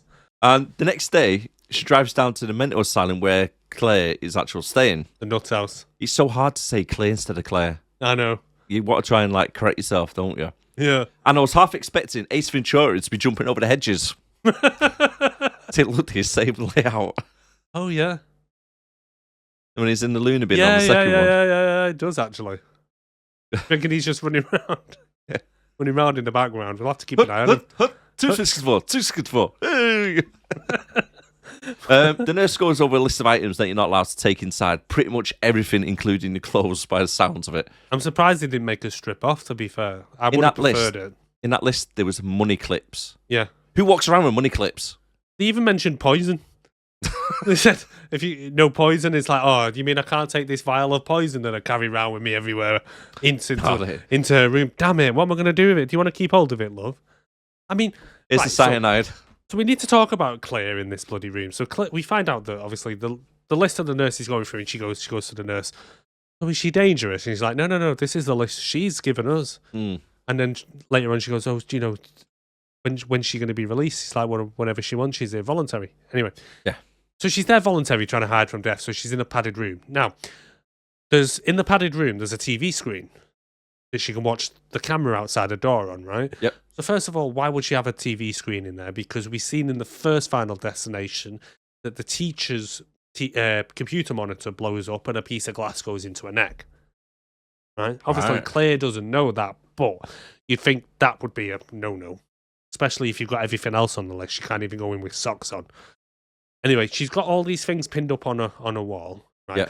But is she not worried about, I don't know, why doesn't death just give her a heart attack? Or is she not worried about earthquakes or environmental disasters? Or what about, I don't know, what food is she eating? Is someone, testing her food for her? Because someone could have just snuck some poison in there for her. True.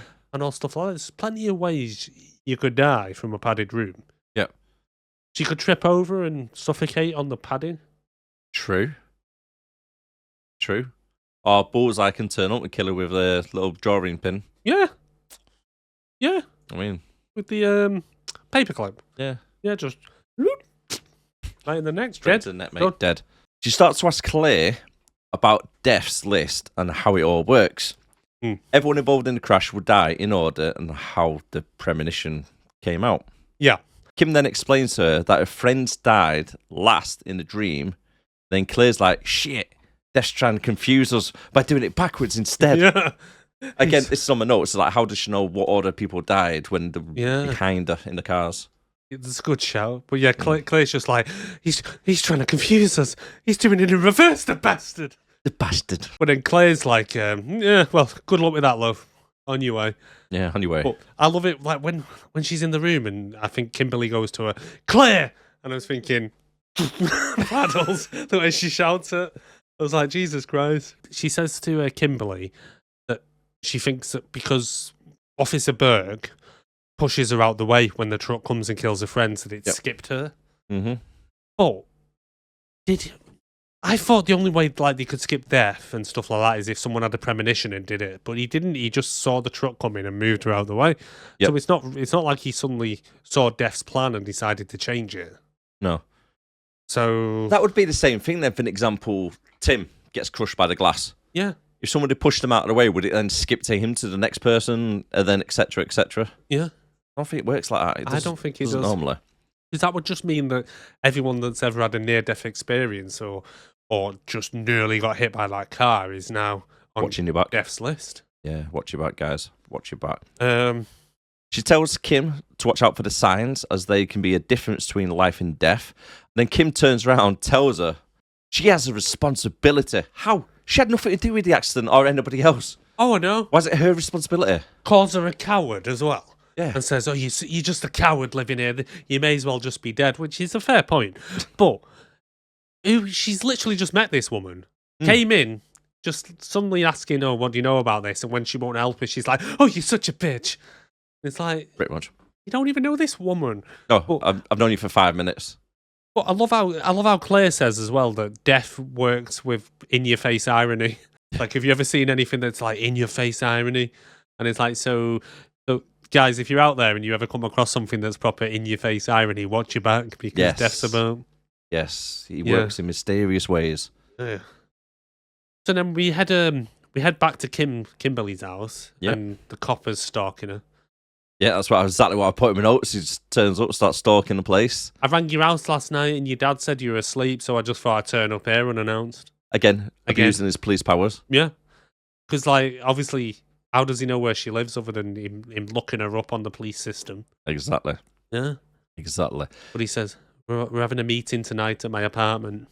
Yes, the worst place they could possibly go. He literally lives in a death trap, but we'll get to that. Yeah. And then all of a sudden she sees a bunch of pigeons in the window, and she's like, "Oh, the pigeons, the pigeons!"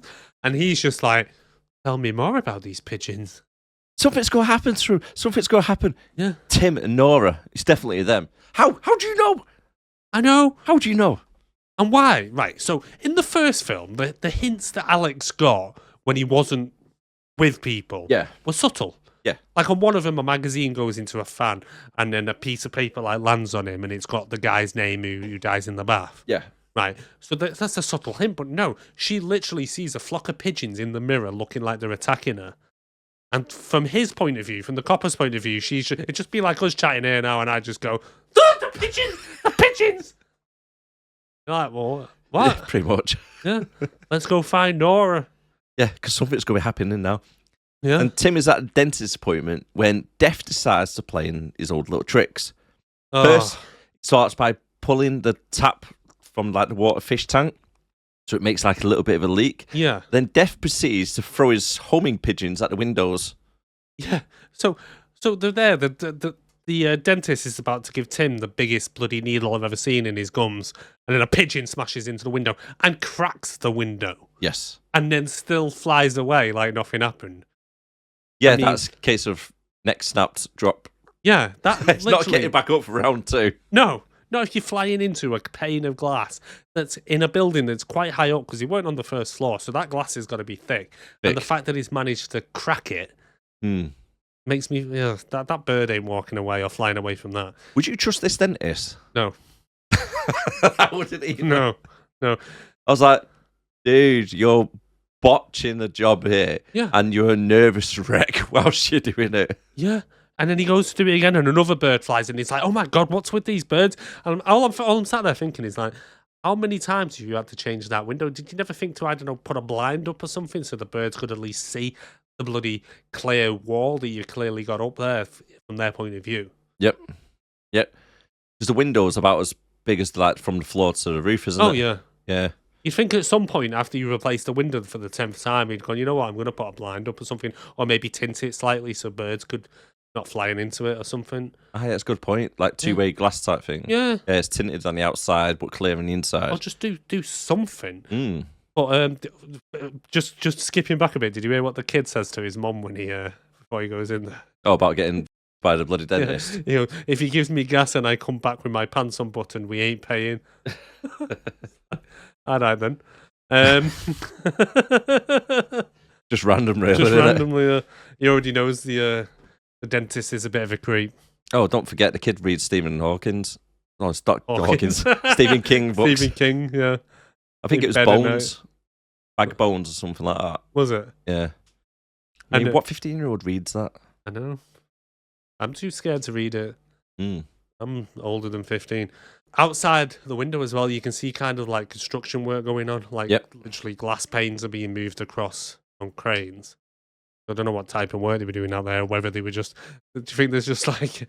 I wonder if the owner of the local glass firm just keeps pigeons and he just keeps making it fly into that dentist office and they're just there outside ready to replace the glass. Right, come on, guys. We've got another one over there. Yeah. Let's get it done. Do you think he's just stood at the bottom, literally throwing the pigeons at the glass? It's not a bad little way of doing it, mate. No, I know. You know what I mean?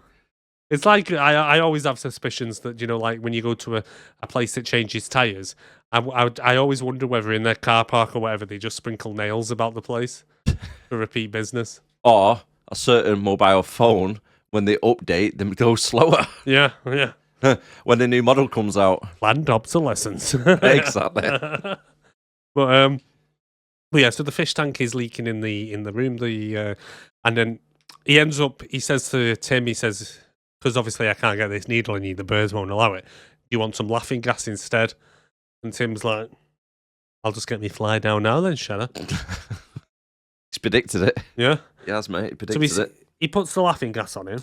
Then next thing is a pigeon somehow managed to smash straight through a piece of glass in the waiting room. Yep. And the mum starts chasing the pigeon round. Mm-hmm. But nobody's freaking out whatsoever about it all? No, it's a little bit odd.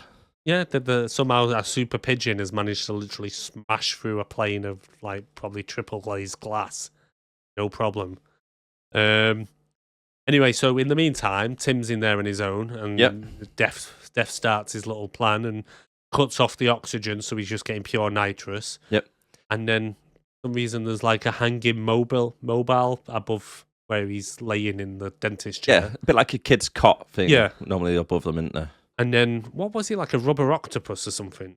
No, I think it was like a puffer fish. Yeah, anyway, it then somehow falls off into his mouth. Yeah. And he's just there going... Never once thought to just get his hand and just do this. Oh, he's on the gas, so he's like all limp. So he's choking to death while he's in there and got the gas on. And then the nurse comes in, pulls it out at the last minute, and she's just stood there looking at him like, this kid's gonna sue me. Yeah. She looked really concerned, didn't she? Yeah, She's like, let's just hope he ain't gonna remember this. Talking about Jean, Yeah. the assistant. Yeah. Did you notice when the dentist was trying to shout her, she's on the phone, she's screaming, going, I can't hear you. What is it? It's 2 p.m., 2 p.m. Yeah. Did the workers just like put the tools down from across the way and start work inside that room? Because that was loud. Point. Bear in mind, right? You're in a complete different building. Yeah. How is it that loud that you can't hear somebody on the phone? Yeah, good shout. Actually, I never realised where the noise was coming from. But yeah, It is really loud. It's like a jackhammer in the room with them. yeah. do you reckon if you just panned to one side and you just go, "Oh, sorry, love, I'll be done in a minute." But what was Def's plan with the fish tank? Why did he bother even making that leak? Oh, it's just to keep you on edge. It's just daft because it leaks onto a plug, which he seems to like to do this in the films. It leak water onto plugs, and then Quite a few times, actually, yeah. as the mum stands up and gets saved basically by the pigeon smashing through, because as she stands up, it sparks like it was supposed to electrocute her. But then at the same time, she's got rubber-soled shoes on. Yeah, so it wouldn't have done fuck all anyway. Yeah. So that's why Dev's like, I'll give up on this one. Let's go to the next one. Let's try a different way. So how did they do it? In rolls Kim to get Tim killed. Yeah. I blame Kim. Yeah, I blame Kim as well. If Kim hadn't been there, it would have been fine. But basically, Tim and Nora are walking out of the dentist office. Mm-hmm. Kim runs over like a mad woman going, the pigeons, the pigeons. And then Tim automatically thinks, oh, maybe I should go and kick them. Starts kicking the pigeons. And then what happens? So, the flock of the pigeons then fly up, scared of Tim trying to kick them. And they fly directly into the crane operator who's moving like this huge pane of glass. He then falls to the side, knocks the crane handle, which then drops this pane of glass straight onto Tim. The thing is, as well, right? How does that glass just crush him into nothing? Oh, you wouldn't stand up, would you? What do you mean? Well, because if the weight of it, Yeah. because the weight of the glass, that probably weighs about 1.5 tons, maybe 2 tons. So it's still 2 tons of weight falling on him, whether it's feathers or bricks. 2 tons? Would he really weigh 2 tons, that pane Oh, of they're glass? huge things, them. Yeah, really heavy. But even though, do you think it's the same type of glass that a pigeon just flew through? Well, I'm not disputing that it wouldn't kill him, but it's the way it seems to actually squash him. yeah, because it folds him down, doesn't it? Yeah. I suppose, like you say, you wouldn't be stood up, then like the glass just break around you. He's not Thanatos. Yeah. But then even so, in the next scene, when you see them loading the body into the ambulance, he's in a body bag, and the body seems like a normal kind of size. Surely they could have just scraped him into a shoebox or something. I think it's a case like it'll fold him type thing. I Like think it could fall back, like his spine just crumble and stuff. the paramedics came along and he goes, "Hey Dave, grab the legs, right? Pull, stretch him back out like one of them hand organ things." Hey, look, Dave, look, we could get the music playing if you do it in the right sequence. Oh, or do you think they just shoveled him into the bag and said, "Come on, just make it look like a body for the mum"? But yeah. Nobody reacts to it other than Kim, Burke, and the mum. Yeah. Everybody else are carrying on walking past. Just another Tuesday in that world, innit? It is, mate. And, like you say, the ambulance turn up. Fair enough. The police turn up. Fair enough. Why was the fire department there? Oh, I don't know. They like shoveling it. Maybe they just wanted to make a shovel. Has anyone got any shovels? Fire department, right? Get them down. Why was the fire brigade there? They needed the hose to spray his guts off the side. Yeah, true. Oh, Give the it a thing jet is, wash. right, if that's the way Death was going to kill Doodad, Tim, what the hell was the whole thing in the dentist office about? Just to pass a bit of time. Why did we have to watch all that if that was how he was going to do it anyway? Because he likes to torment him a little bit. Same with like the fire in the room with Evan. Yeah. It's like, no. Hey, he got you. As you thought you got away. Yeah. I mean, you're thinking with the fish, the mouth is like, oh. Jean came along, saved him. Will she die now? I don't know. Maybe she's pissed him off. Yeah. But going back before what we were saying about finding Nemo, that doctor's office was that dentist office was basically finding Nemo, wasn't it? Exactly. Even to the point of what caused the fish tank to leak in the first place was the little fish in the pump. Yeah.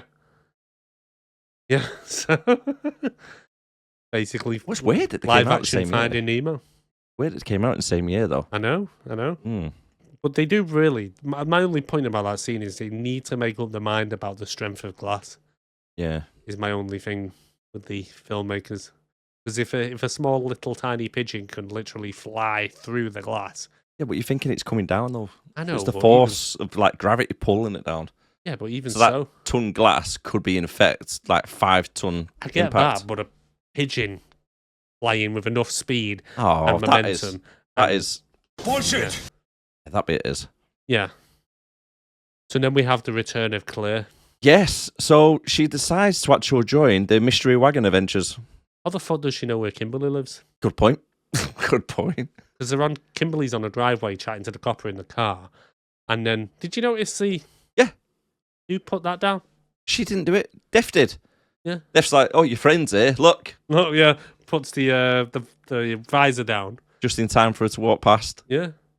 Yeah, but her hands didn't touch it. That was a bit weird. I'd be a bit like, how do you know where I live? She somehow managed to track her down because she's a stalker 101. Yeah. So, Claire right. then tells them they want to go to the crematorium. Yeah. So they go to the mortuary from the first one to see Candyman, right? This is the bit I don't get. Right. So they go to see him, and when he's in there, for some reason, even though she says we drove ages to come and see you and all stuff like that, why then does he have Evan's body? Surely he would have gone to the local mortuary, not like hours down the road. Good point. So they get there and like Good point. Good point. In the first one, they break into the mortuary, and the guy, from what I can tell, is just kind of playing with them. Yeah, a bit. So she goes in, and for some reason, it's like some kind of dungeon. And she walks in, and the copper goes, "Hold on, don't we need to knock?" And he's like, "No, he probably already knows we're coming." And I'm like, you met this guy once for like 2 minutes, like a year ago, where he was creepy as hell, and all of a sudden, because he happened to like mess with you a bit, you suddenly think that he's psychic or something or some bollocks. He's just messing with him, I swear. He was, mate. He's just taking the piss, wasn't he? So they just let themselves in, and then everywhere's all foggy for some reason. Yep.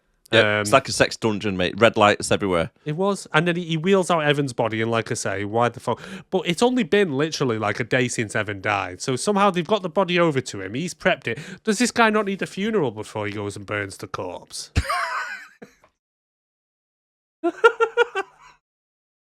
His fucking family, like, yeah, we're here to collect the body for the funeral of Evan. He's like, oh. We sent it like 3 hours upstate. It's not all of that. It's been burnt as well. Yeah. We cremated him already. Here he is. Here's the My ashes. I thought I'd save you some time. Yeah. But he's been in his freezer or something, or doing something, prepping the body, and then for some reason decides to wait till they arrive to pull his nipple ring out in front of them, which is minging, and then chucks him in the fire. And all I was thinking was, he literally died the day before.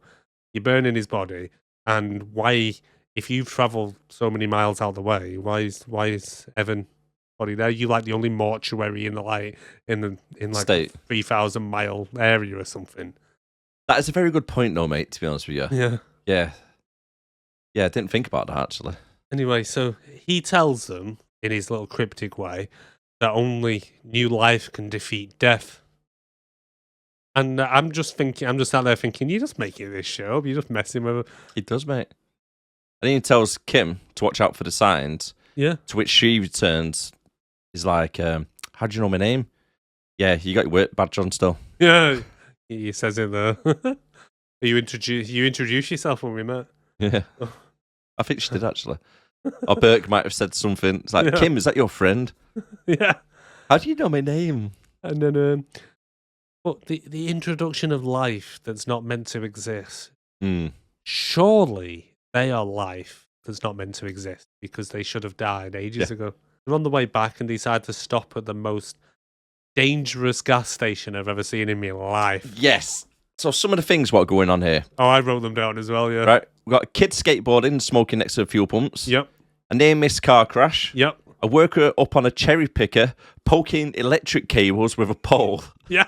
Sparks going off everywhere. Fucking everywhere. Yeah. A guy throwing gas canisters out of his car. Yeah. Another guy is up a wooden ladder cleaning lights. Yep. Some random dog walker with about 6 dogs. Yeah. And Kim gagging on a peanut flipped by Bullseye. Yeah. He's like... Well, Claire's just looking around like, oh my God, we need to get out of her. I'm like, damn fucking right, you need to get out of her. Fucking right. Yeah. Mate, if I haven't survived an accident and it was just like a general day of my life, day to day, I'll be thinking, I'm getting out of here. Yeah, if I was just at the pump like that, just looking around and I'm like, car crash, sparks, people smoking. What the hell is going on here? I've been noping the shit out of there as quick as I could. Yeah, straight away, mate. Get out of there. But then Kim has a vision of someone driving a van into water. She said someone, but however, she says, I could taste it. It felt like I was there. Yeah.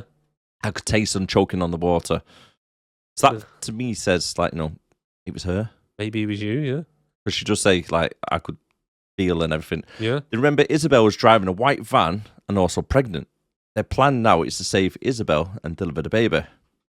Well, yeah, because they're like, oh, new life.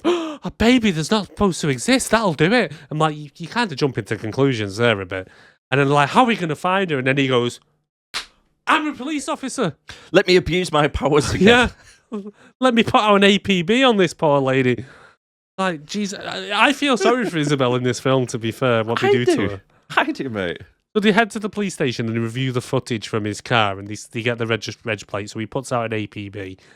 And, like, of all the things, he could have just said to them, I need, if you find this car, I need you to stop and bring her in. Not report the goddamn van as stolen. That's just mean. It's tight. A pregnant woman as well. I know. What happened if she didn't like pull over? I know. And then they just like done a pit maneuver and killed her. I know. Could you imagine that? Did you find that woman? Yeah, she wouldn't stop. Yeah. So we ended up. She got out of the car and ran, so we shot her. We shot her. Yeah, yeah. She was Mexican after all. We found a load of illegals in the back of the van.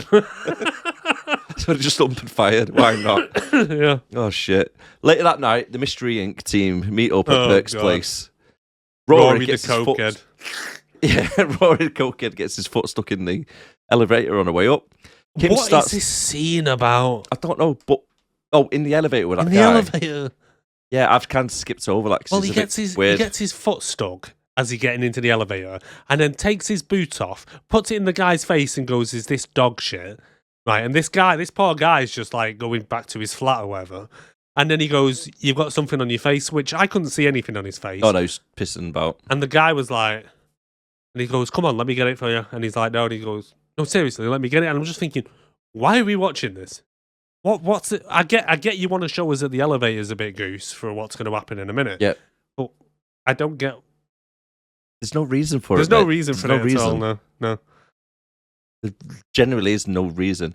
Yeah. And why does Kim start handing out mobile phones to everybody to stay in touch?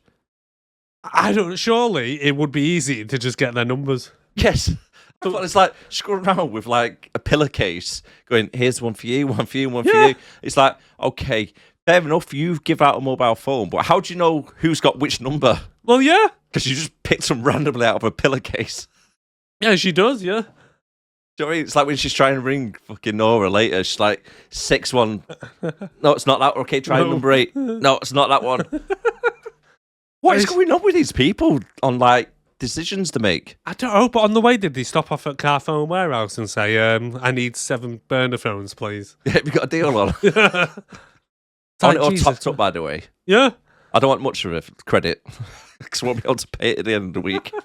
I love as well though, like Nora's there and he goes, "Does anyone have a Valium?" Like, because everyone just carries Valium around with them. Well, luckily they do. Oh, yeah, and Kat goes, "Oh yeah, I've got some." All right then. Yeah, But- as you do. But then she says to him, so as she's standing on the phone, she goes, "So if I have a vision, I'll ring you. So if I say subway, go somewhere high, because of a subway train." I'm just like, well, what? It All didn't right, make then. sense. No, it didn't. It No. didn't. So Eugene isn't happy with the situation and tries to walk out and nearly kills Clear in the process. Oh yeah, the death trap of the house. Yeah, so he drops his keys on the floor along with a pool ball. Why has he got a pool ball in his fucking pocket anyway? Yeah, Which then rolls onto a mouse trap. Bearing in mind, right, a mouse trap is about 10 mil yeah. chunk of wood. This ball had that enough like momentum to roll up that little curve of the mouse trap onto the mouse trap itself. It got catapulted into the air, hits a pulley system holding up a goddamn kayak that swings down and narrowly misses him. Yeah, It's like, a pointy-ended kayak as well. yes. It's like, really? This is the place you want to hold up in? Oh Jesus Christ! And then they go, "Oh, we need to death proof this death trap or something." Just like, yeah, maybe hold your meeting somewhere else. Yes, Like Jesus. definitely. I'd rather be in a park camping no. out in the middle of a field or something. There's nothing around me. I'd rather do that for a few days. Just go and lie in a field somewhere. No, my luck, mate. I'll get knocked by a fucking tree. Yeah. But meanwhile, the police find the preggo lady and say the van has been reported stolen. And we go back and Nora's leaving and decides that it's time to go. And she's fine. She's like, "I lost my husband 3 years ago and now I've lost my son. So if it's my time to go and be with them in heaven, then I'm fine with that." Yep. And it's like, surely you should be doing everything you can to protect this bloody woman, because if she goes, you're one step closer to your death. True, since she's the next one. Yeah. True. Now, the group are trying to make Burke's place safe as possible for them to be in. Yep. Again, this is really the worst place they could be in, and this is just some of the shit that's in the apartment. Bowling balls stacked on the top shelf. Yep. In As a you cupboard, yeah. Ice skates, kayak on the ceiling, skis, hiking boots with spiked boots, hiking sticks, rock climbing ropes, and like little dagger things that you used to climb up with, rock climbing. mountain bikes and BMXs on the wall hanging. How many different outdoor stuff does this cop do? I get the impression that he's one of these people that he tries a hobby, buys all the stuff, and then moves on to the next one. Yeah, probably, actually. Yeah. Probably, yeah. So he's like, so you go kayaking? I did one week, yeah. Do you do BMXing? Yeah, I did that the next week. Yeah, so where'd you keep it? I have got a pulley system on the roof. I know. That's you fucking do. I'm not being funny. That I thought it was quite funny when Rory goes into that cupboard and he's looking around and he's like, shit. Because like you say, the bowling balls and the ice skates and everything's just like, it's like a cupboard of death. Yes. I'm surprised this guy hasn't died before now. Yes. Again, death's probably just there like jam sandwich. And he nearly kills himself. Yeah. Trying to put a bag on a hook. Yeah. Because everything just falls on him. And he comes out and he sees a shadow then of looks like a little guy figure with hooks. Yeah. But at the same hook time, hands. Nora and Eugene have just got into an elevator with fucking Joe Biden. Oh my God. So they get into this elevator and there's this creepy old guy in there and he's got a box full of like prosthetic arms with hooks on the end. As you do. And then as they're riding the elevator, the guy leans forward to Nora and starts doing a Joe Biden, sniffing the shit out of his hair. Creepy. And then Eugene kind of turns, makes it clocks on him, and the guy goes, "Oh, sorry." Well, doesn't even say sorry, just backs off. I'd have been like, he's just been sniffing your hair, you creepy bastard. Yeah. I picked up one of them prosthetic hands and slapped him with it. Definitely. I would just be going... But the guys now, inadvertently, kill Nora. They do. Yeah. Because, again, Kim, on the phone, screaming, guy with hooks is going to kill you, which then makes her panic. Yeah. She's already in a nervous wreck anyway, because when the phone rings, she shits herself, not knowing what happened. Yeah, because she, like never seen a drops phone the ring phone, before. doesn't she? She drops the phone as it rings and she answers it. She goes, "Oh, Officer Burke, what's up?" And he goes, "A man with hook for hands is going to kill you." I'd be like, "What?" That is the first thing she hears. Yeah, on you the phone. got that from something somehow looking like a man with hook for hands because they're all like, "Oh my God, it is a sign." Yeah, I'll be more like, not to worry her or anything, but however, if you see hook hands or anything of that nature, just be a little bit cautious. Go, the guy with the hooks is going to kill you. She's like, what the Literally what she says. What are you on about? It's literally what he says to her, isn't it? Yeah, Like, the lift door opens up. She tries to run out. Hook gets caught on the back of her hair. yeah. Somehow pulls her back into the elevator, but head first. Elevator door slams onto her neck. And then Claire presses like number 3 or 4, whatever it is, that Burke's on, his apartment. She's pushing the button to call the elevator back up. Yeah, before which she runs inadvertently down kills to her. it, doesn't she? Yeah. That's what I mean. So the phone call, and then Claire runs out the apartment, tries the elevator, it's not working, so she goes down the stairs. In the meantime, she freaks out, and then it's because, like you say, because Claire had pressed the elevator starts to go back up. Yep, and just decapitates her. Literally. Yeah. Yeah, and cuts her head right off. Poor what's her face Kat comes out from having a fag, and she's like, "What the hell's going on?" I leave for 5 minutes, and bloody Nora's head's come off. Yeah, it's like 2 minutes have gone out for. I know. I literally nipped out for a quick smoke and come in, and she's lost her head, literally. Yeah. To be fair, though, right, even though he's a little bit of a creep, I feel sorry for Sleepy Joe in all this. Oh, mate, the way he was screaming, he was just like, "Ah! Ah! Ah! Ah!" I was like, honestly, yeah, I'd be the same. This guy was minding his own business, right, until the Mystery Inc. just turn up and bring all the shit onto him.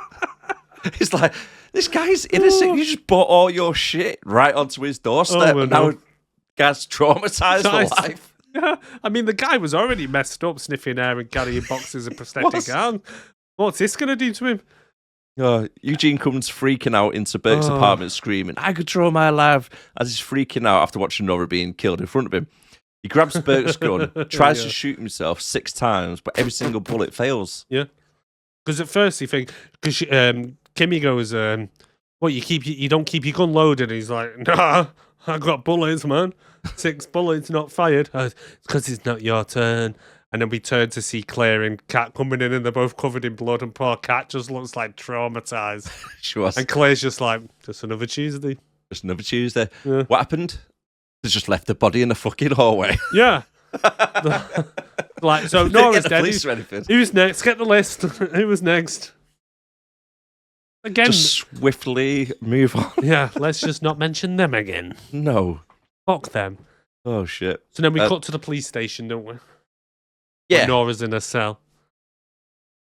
Now, Nora. no, not Nora, Isabel. Isabel's in a cell and heavily pregnant, and some dumbass copper's there. Has his gun pointed at her as they're talking, reloads the clip, keep pointing the gun at her and thinking, oh my God, what is it with people in this bloody universe? That's what I mentioned. Like, what the hell? He's got her at gunpoint in a Yeah, cell. literally. She's a pregnant lady. Yeah. He got her at gunpoint. And she's like, my van's not stolen. I'm heavily pregnant. When do you think I had a chance to commit Grand Theft Auto? And then she goes, oh, it must be Marcus. Marcus, you bastard. And then her water breaks. She pisses herself. Yep. But the copper's reaction, I mean, Jesus Christ. How is he a police officer? Oh, God knows. Can't under any pressure, can I? No. She Nothing goes, at all. what do you mean you're having a baby? You can't have a baby here. Oh, no, this can't be happening to me. He proper freaks out more than her. It's like, she's the one having a baby, mate. She's having a baby. I mean, it's like the most natural thing ever. I'm like, stop freaking out, man. Yeah. I mean, you're a copper. Call Get an some ambulance. towels. Get some towels. Do something like call an ambulance, like you say. Mystery Inc. jump into the mystery machine to drive over to the police cells where Isabel has been held illegally. Yes. So they all realise that actually they all should have died before, but Flight 180 had a knock-on effect. So apparently Eugene is apparently a teacher. Yep. And a kid came to school with a knife and killed a teacher, but he was transferred to another school. The teacher he was replaced was supposed to be the teacher who died in the first one. Yep. Yep.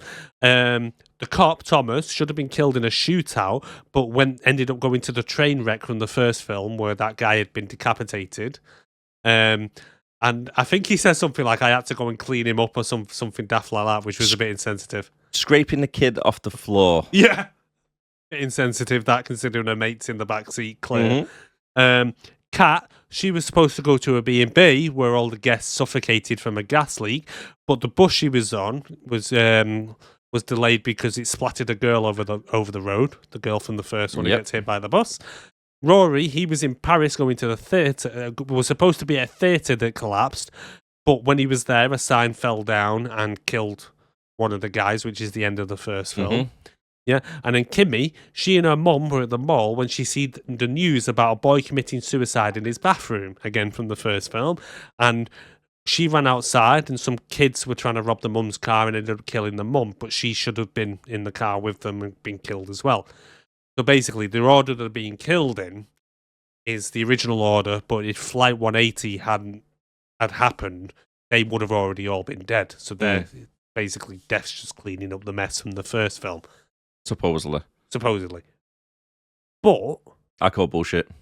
I call bullshit as well. Because Bullshit!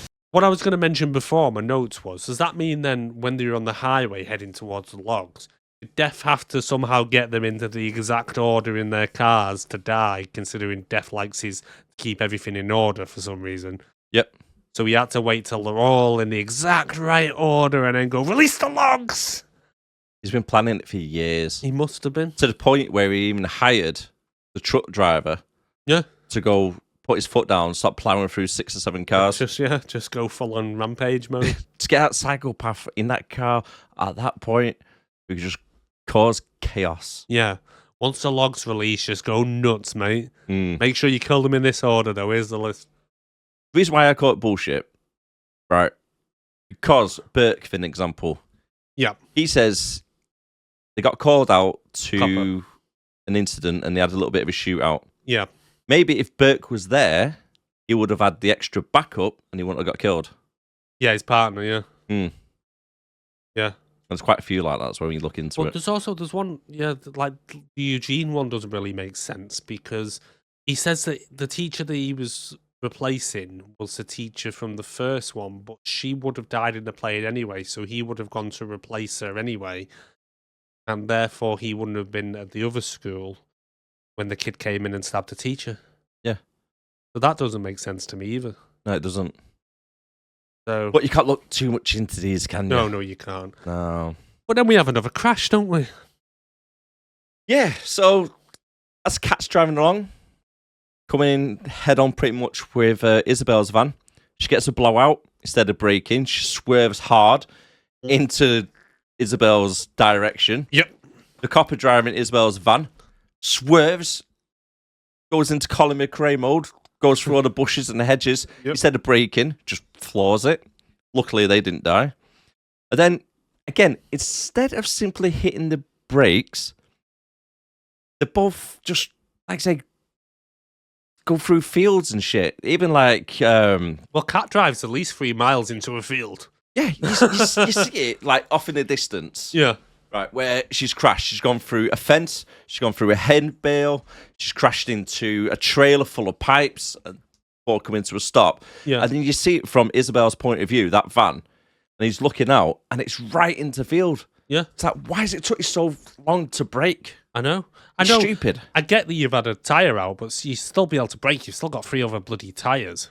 Mm. And I mean, you could have, well, I mean, you weren't going that fast in the first place anyway, but it's like she didn't even think, like you say, to brake. She just let the car roll to a stop. She's like, oh, something in this field's going to stop me. Yeah, go through a hay bale. But then a PVC pipe comes through, almost hits the back of her head, which Yep. it doesn't. But then somehow a log goes across her lap that comes through. Anyway, Eugene's injured somehow. I didn't quite get how he was No, I injured. didn't get that either. But then he's there going, oh, I've been stabbed. Oh, so they're all freaking out. The copper stops, and Isabel's like, "Don't stop for them. I'm giving birth here." And he's like, I'll call it in. So he calls it in, says all police and ambulance and everything. Do you know what he said? What? So he reports the accident, right, Yeah. on marker 180 on that highway. Right. So 180 again. Also, Yeah. right, which is really, really good of the directors and the editing team, how they've done this. The actual says the report of the accident of marker 180 exactly 1 hour and 8 minutes with no seconds of the movie. Right. So the film time length is literally 180. No way. I didn't pick up on that. That's well cool. That is good. Yeah. I like little details like that in films. It's good how they do that. I don't know how they do it. How you could plan it for it to be at that exact mark. Do you know how to do it? No. You get some crackhead in the lift saying that you got some on your face. Oh yeah. That explains the filler. Okay then. Well, it's good how they've done that. Oh no, definitely. I was like, Definitely, that is really good. really cool. A young lad comes along and tries to help Cat out the car, and then he checks that there's no gas coming out of the car, and he's like, no, there's no gas, I'll just leave you there. But then the police and ambulance arrive, and Claire tries to go with Eugene, but they won't let her go. Yep. Because she's like, make sure you stay away from power lines, make sure you don't do this, make sure you don't do that. And they go, no, bitch, you ain't getting in here, you're mad. Mm. You fucking nosy cow. But then the news fan arrives. Exactly. This is stupid. One, they're in the middle of a field, right? You don't want to be driving too fast in the field. Yeah. Just as general rule of thumb. Why was they driving at a kid doing 80 miles per hour in a field? Yeah. It's a big open field. Wide They open drove field. straight to that kid doing like 60, 70 miles per hour or faster. And then Rory pulls them out of the way. He goes, Yeah. oh my God, kid, look what you're doing first. It's not the kid's fault. No, It's the driver of the van. the kid And was he's that literally in reckless, the van driver. Instead of parking up or using the brake to stop, he reverses into a pile of bricks, which Yeah. then punches the fuel tank. again because they're not allowed to use brakes. He's stupid. It's like Use brakes. he's just like, oh, I'll just reverse here. There we go. We don't need to brake. The brakes will stop me. Right, we stopped everyone out. But why is even the news crew arriving? It must be a slow news day. It's stupid. They're like driving past and going, oh, there's a car in the field over there. Yeah, Put your foot down, go. yeah. Quickly. Channel 6 are on the way. Get Yeah. there first. Jesus Christ. It's just stupid. So then the gas tank is punctured, Yep. and then the fuel starts leaking out and starts leaking down a pipe towards It's like an underground pipe, isn't Yeah. it? Yeah. the car that Cat's now stuck in. And in the meantime, we have Rory speaking to Kimberly, and he's like, so when I die, is it going to hurt? And she's like, I don't fucking know, dude. And he goes, well, here, take my wallet and keys and please delete my browsing history. If I die first or whatever. And she's like, all right then. Chucks him in the field, I imagine. I don't know what she does with them. But then the copper gets a call saying that they found Isabel and she's now at the hospital giving birth. So they're like, oh, we need to get there. But then we cut to Kat, and Kat's in the car having a fag. And the firemen are trying to cut her out, and they're making loads of noise. And they're like, can you make a little less noise? The fireman kind of hits the side of the car or something, and then the airbag goes off.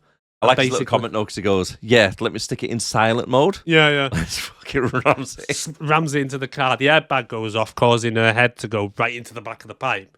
But minutes later, the PVC pipe was like here. Her head was nowhere near it. She was like literally to one side of it. The only way I suppose you could say anything about it is like she might have just leaned forward a little bit as it went off, which then obviously pushed her head into a different direction. But then all the way through the film, we've seen her smoking just for this one little setup. So as she dies, she drops the fag and it hits the fuel that's been leaking from the van, the news van. And then the fuel ignites, goes all the way down to the news van. The news van then explodes because, of course, it does. Yep. And then it causes a fence, two fence posts with like wire in between, to fly through the air into Rory with enough force that it cuts him into three. 200 yards away. 200 yards away. Bullshit. Absolute bullshit. Bullshit! There's no way, even if that fence was right next to it, there would be enough force for it to actually slice him. No, it would have been like sticking him a little bit. There'd be no surface area. Worst case, it'd come into him and kind of encase him, and maybe the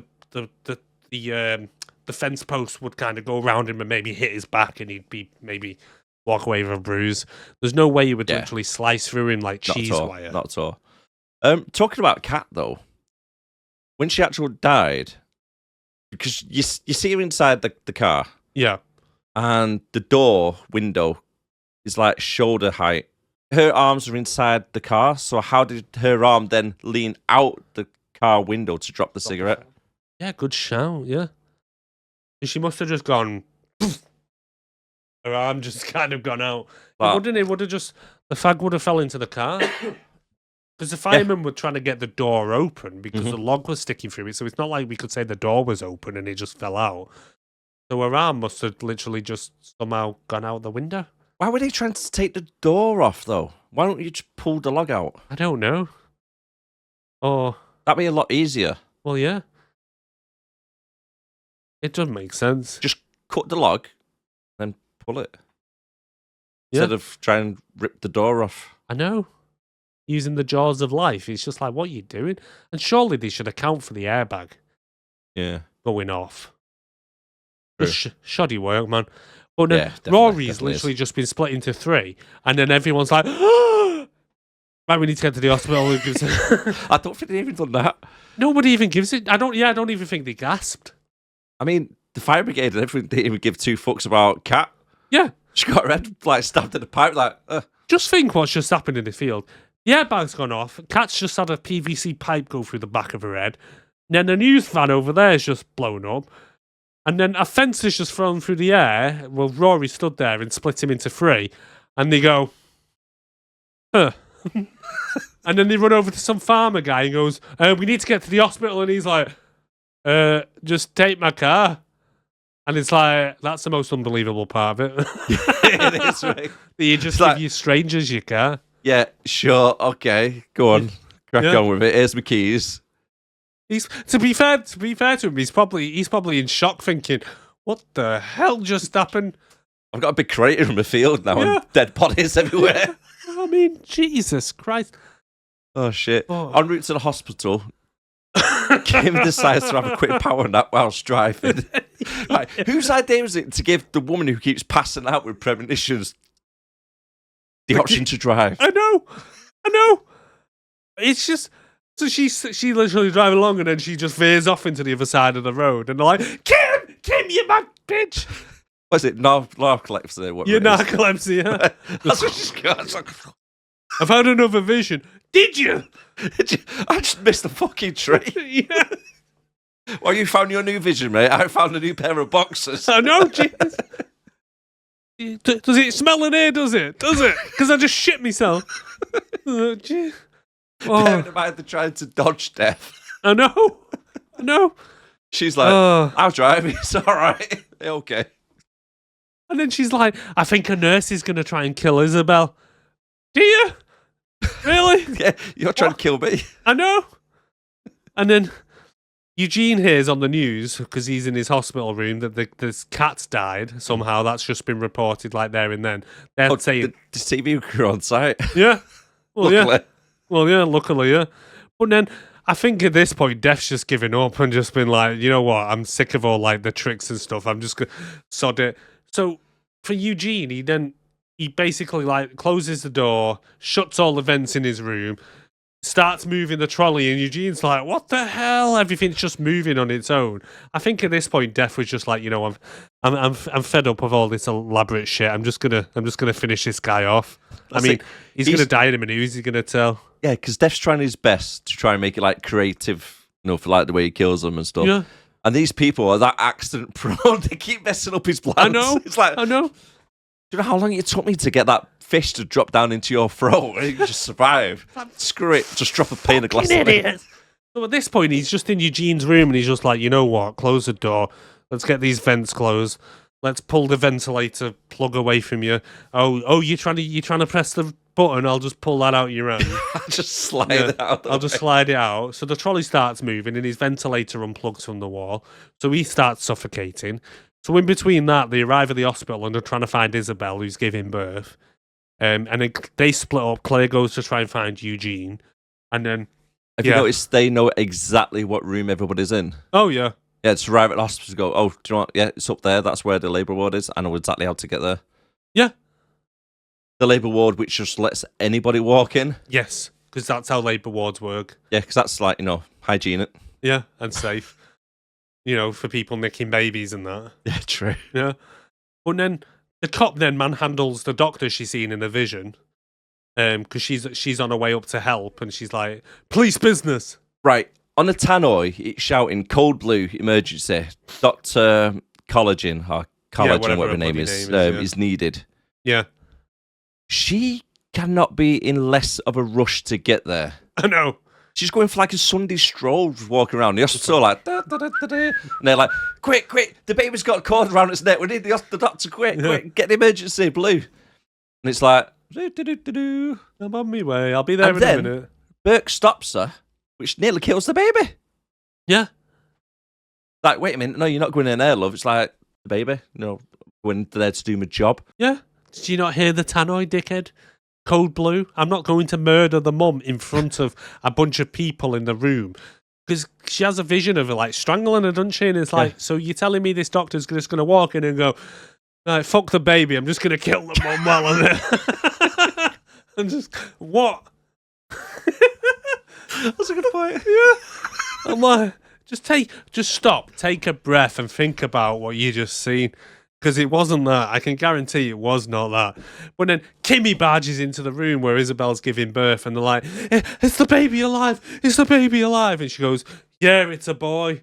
And she goes, oh, thank God. And Isabel's like, who the fuck are these people? Guys? Who are they? Why are they celebrating? I know. It's their birth. They're like, high five, the baby's alive. What? Oh, shit.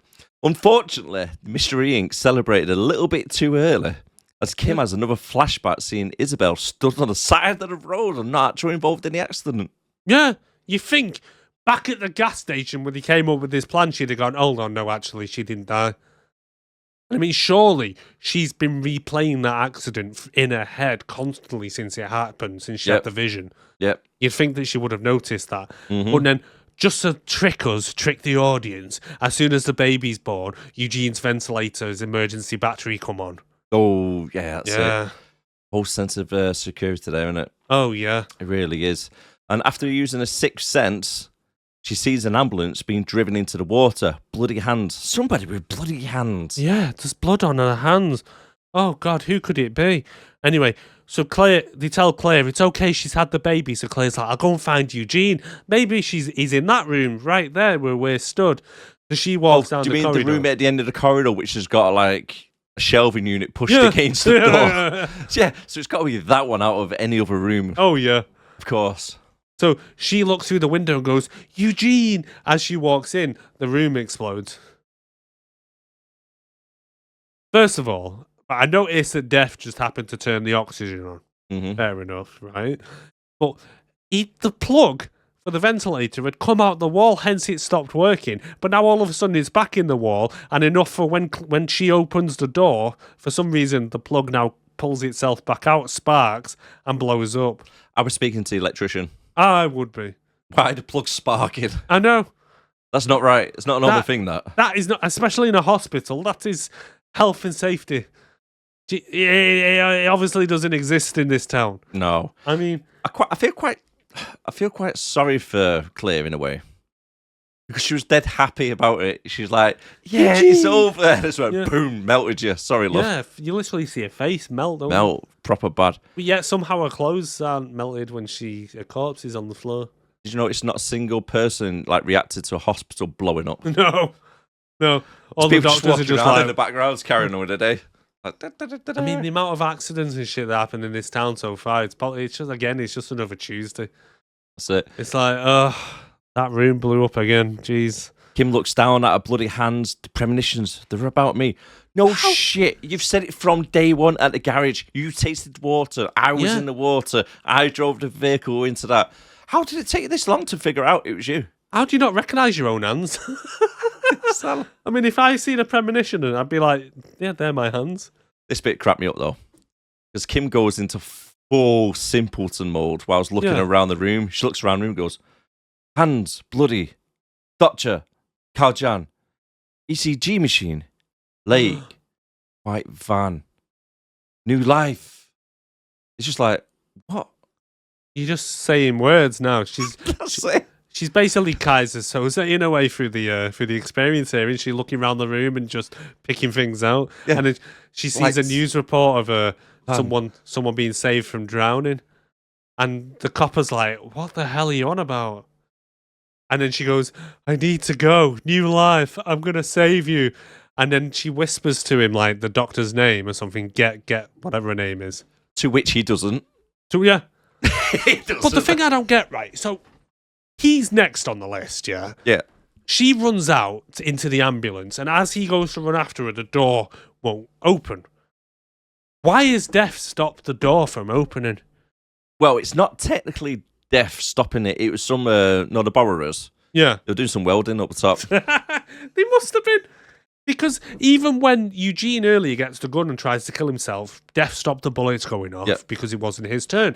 So it's not her turn. So why is Death stopping him when he could have stopped her? So surely there must be another force at work here. Finally, she's figured it out. Go on, love. Do you think Death's like, woo, go on, you figured out my plan, you crazy bitch. So she drives into the water and drowns herself. Now, I'm not being funny. Drowning is supposed to be one of the worst ways you can die. Yeah, and there's a lot of things you could go wrong in a little plan. For example, Burke can't smash the window to get her out. Imagine if Bert just went, oh, well, she's dead, like everyone else. I'm going to go get a coffee from canteen. Yeah. It would have been easier if they both walked out to the edge of the water. Yeah. Burke held her underneath the water until she passed out and then bring her back to life. Yeah. Instead of doing it in an ambulance. What, because you see it in a premonition, you think you got to do it that way? Yeah. Plus, as well, she's gone and wrecked the bloody ambulance. Them things ain't cheap. And plus, what if another accident had happened somewhere? That's someone not getting help there. That's just selfish. Well, there's Death getting somebody else now. Yeah. Somebody else died because the ambulance can't get there. And I can't help but notice at the end of the film, she has no repercussions whatsoever for driving one of their very expensive ambulances into their lake. No. But anyway, she goes in there, but she's like the calmest drowning victim ever. He goes down and she's just in the front seat. She's like... I mean, what she probably would have happened is she'd gone, and then as soon as she takes the first inhale of water, she'd probably think, this is a bad idea. But no, she's just like, gonna die now. It's took the Valium. Maybe, but no, I'm like, not being funny. That would have been. Yep. Anyway, so she wakes up to being resuscitated by the doctor.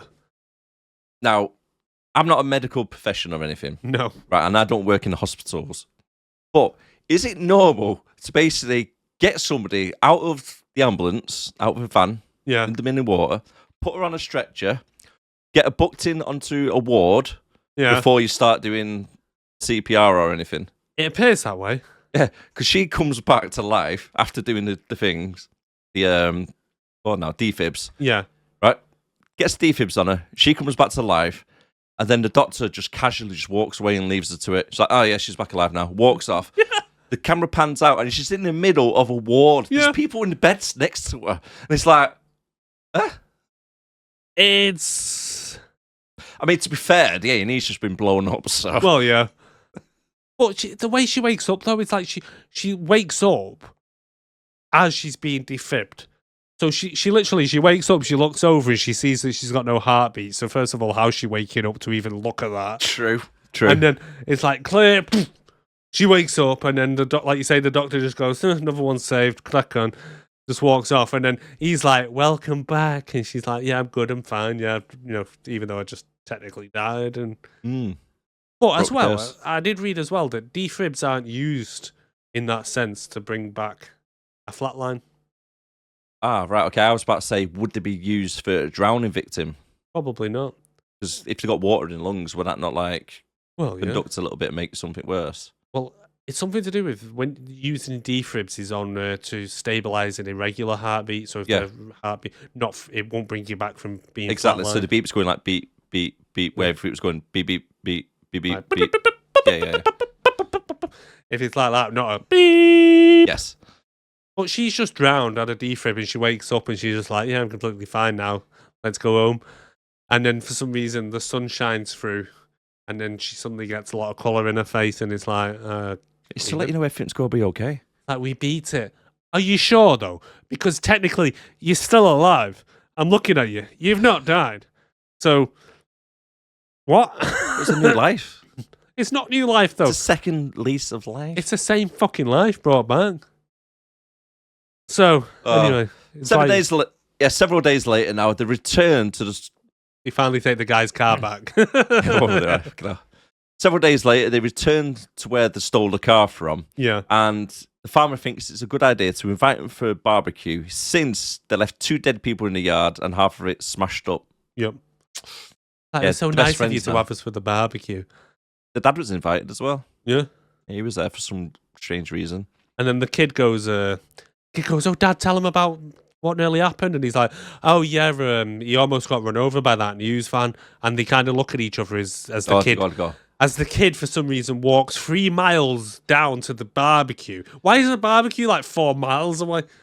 It's like in the middle of a freaking field. It was far away, wasn't it? Why was it so far away from the table? I don't know. The food's going to be cold. It's that far away. It's like, I'll be back in 3 days with the food. I'm just going to go check on the barbecue. It's like, Jesus. Anyway, so he goes down and they're telling him and they're like, hold on.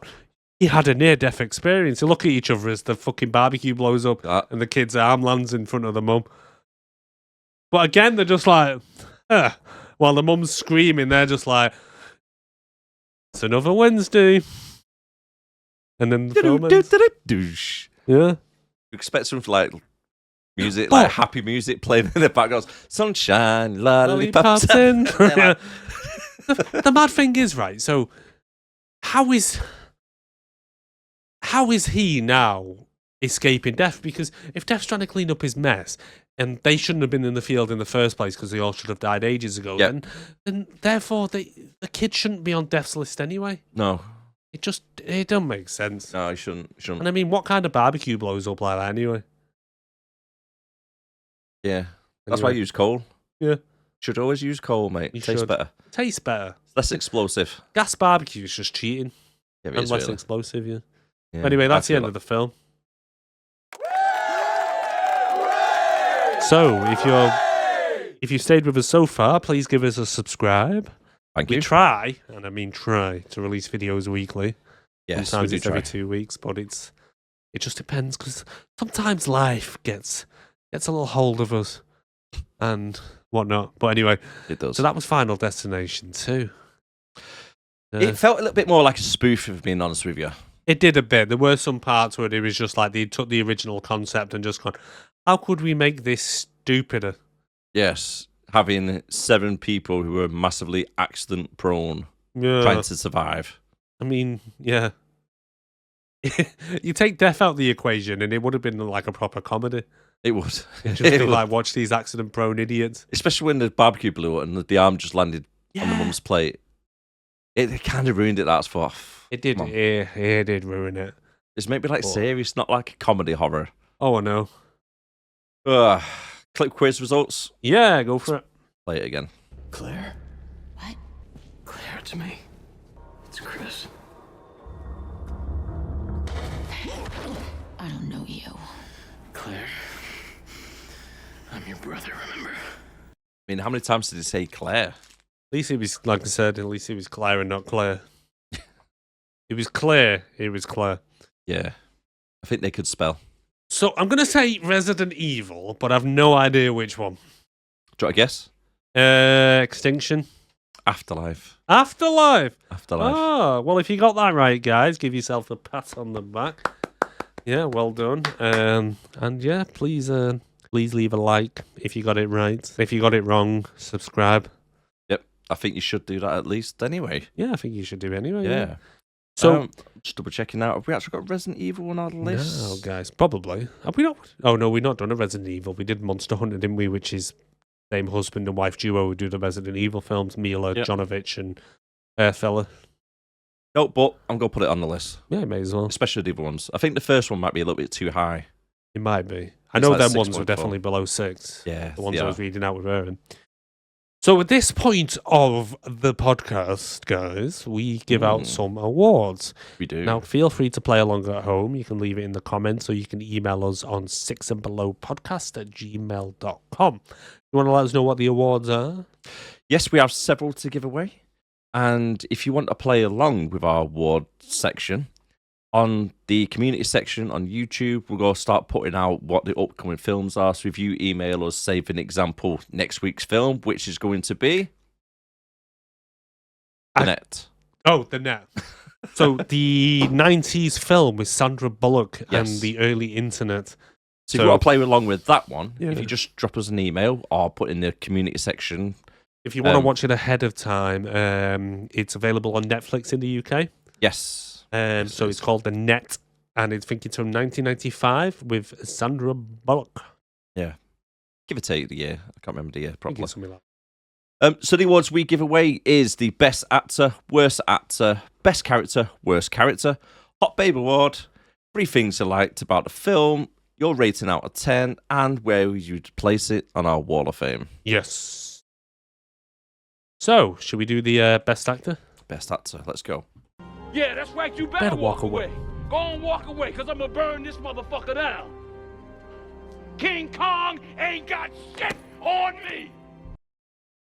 Oh, the King Kong Award. I've gone for Tony Todd, the mortuary guy. I think he played it well. I forgot about him. Yeah? Yeah, I forgot about him. I think he plays creepy really well. He does, to be fair. Yeah. He does. Who have you gone for? Officer Burke. Have you? Yeah. He wasn't too bad, to be He wasn't fair. the best, but he wasn't the worst. He wasn't too bad. He wasn't too bad. Yeah. Worst actor. AKA? The Steven Seagal Award. I'm gonna take you to the bank, Senator Trent. To the blood bank. There he is, the golden seagull with Darren. As we can see, this golden seagull has his nuts in a cup, and he will be going to the worst actor. Darren, do you want to give us your worst actor nomination? Kimberly. Kimberly? Yeah.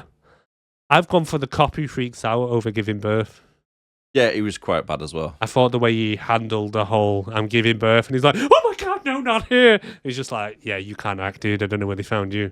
Yeah, and plus with the loaded gun pointed at a pregnant woman in a cell. Yes. So you're just asking for trouble. So I've gone for him. Yep, don't blame you. Best character. Death.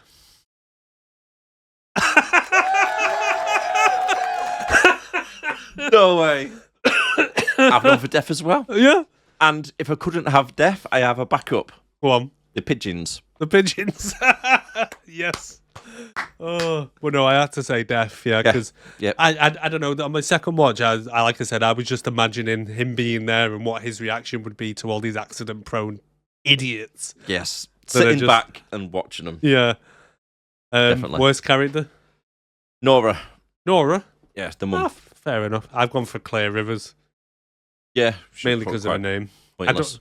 I don't. She should have just been killed off. I don't think she needed to even be in this film. Nah, she didn't add anything to it. I mean, we had enough expedition dumps and stuff in the beginning that Really? we didn't need. Yeah. Really? Yeah. Did we? I mean, the first half hour of the film was basically them explaining the first film, Just in case you never seen it. just in case you hadn't seen it. But the fact that she was in it, it was just. I think it was just a gimmick to say, "Oh, look, she's returning." We couldn't get the original guy, so we got stuck with her. Yes. Yeah. Hot babe. Hot babe, I've gone for AJ Cook or Kimberly. Kimberly. Yeah, my other choice was Kat. I was kind of torn between the two. I quite like the look of Kat.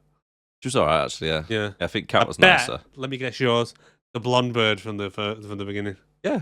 Yeah. Why not? I don't know. Nicer looking then thing. I don't mean to sound bad or anything, but yeah, it's pointing the was obvious. fair. I don't know. It's just Kimberly kind of grew on me after a while. 3 things you liked. You want to go first? Yeah, the creativity on some of the deaths. Yeah. I quite liked it. No, the way it's teasing you and that. Yeah. Has to be the crash scene at the start. Yep. And Cat's death. Ah, right. Okay. Yeah. That. Yeah. Yeah, I liked the truck scene at the beginning. I thought that was really good. The overall gore of it, and I liked it when Ali Lauter died. Oh, when she got blew up. It kind of took me by surprise a bit. Mm. It's kind of knew Eugene was going to die, but I didn't expect her to go into the room and it to blow up. I think it's the only one that kind of took me a bit by surprise. Yeah. Yeah. Even though I'd already seen the film. Rating out of 10. I would probably give it a 6. Yeah. Yeah. Say it's not too bad. It's entertaining. It's good. Yeah, it is But entertaining. I wouldn't say it deserves more than that. I've gone for 5.6. Have you? Yeah. Yeah, fair enough. I think it's just too cheesy on some of the bits. I was thinking that I was on the fence as to whether it should be in the 5s, and then I thought, well, kind of give it a 6. What was it? 6.2 already. Yeah. I think that was a little bit too high for it. It is a bit too high, yeah. But Right, yeah. next bit. Yeah, Wall of the Wall of Fame. Fame. So where should we put it? Got quite a few films in, haven't we? We have. It's picking up. It is, definitely. Worth a watch. I'm going to say worth a watch. To be honest, if you're going to watch Final Destination film, watch the first one. And I don't really think you have to go any further from that. It kind of wraps itself up quite nicely. Pretty much. Don't get me wrong, this one was good. It's entertaining. It wasn't that long. You get through it quite quick. And there's quite a lot of gore and quite a lot of silly scenes and so on, as we've mentioned. But yeah, I'd definitely say if I was going to recommend something that has to be a must-see, it would be the first one. Yeah. To be honest with you, a lot of films these days don't really tend to have much gore, do they? It's like they've toned it back. Back in the early 2000s, late 90s, it was We're going off all over. Like a lot of it now Saw. a lot of it will be CGI, won't it? Yeah, it's like Saw. Yeah. But yeah, they were gory, weren't they, some of them? Yeah, they were very gory. Like the first one when he cuts his bloody arm off or whatever, his leg, and then crawls across the floor. Yeah, it's just dragging himself. But no, I was surprised. Like I say, watching the first one, I was surprised how gory that was. I'd never really noticed back in the day when I watched it. I think because I was used to it, and then this one's pretty on par with it as well. But yeah. For what I'd say is a casual horror, Yeah, casual horror. there is a lot of gore. There is a lot of gore. So if you like your gore, definitely worth a watch, guys. Yeah, definitely. I think that. So what film are we doing next week? The Net. The Net, Sandra Bullock. Yeah. Then after that, Captain America. Yes. From 1990. Yes, not the one you were thinking of. God, jeez. I'm not looking forward to that one, I'll be honest. I have. I'm kind of looking forward to The Net because I have seen it before years ago when it first come out, and I don't remember it being too bad back in the day. But I think now I don't think it will have held up at all. No, No, I don't think so either. I I think it was 20 years last time I seen that. probably the same, to be honest. Yeah, it's got to be. So join us for that, guys. And sure you thank do. you if you've made it to the end. Tell your nan, obviously. Get that bitch to subscribe. And if you can hit that subscribe button, hit that like button, leave a comment. And as Darren mentioned before, if you want to send us your nominations for the net, please contact us on sixorbelowpodcast@gmail.com. That's right. Or leave comments below. And we will, if you do contact us, we will read it out on the next episode. Certainly will. Yeah.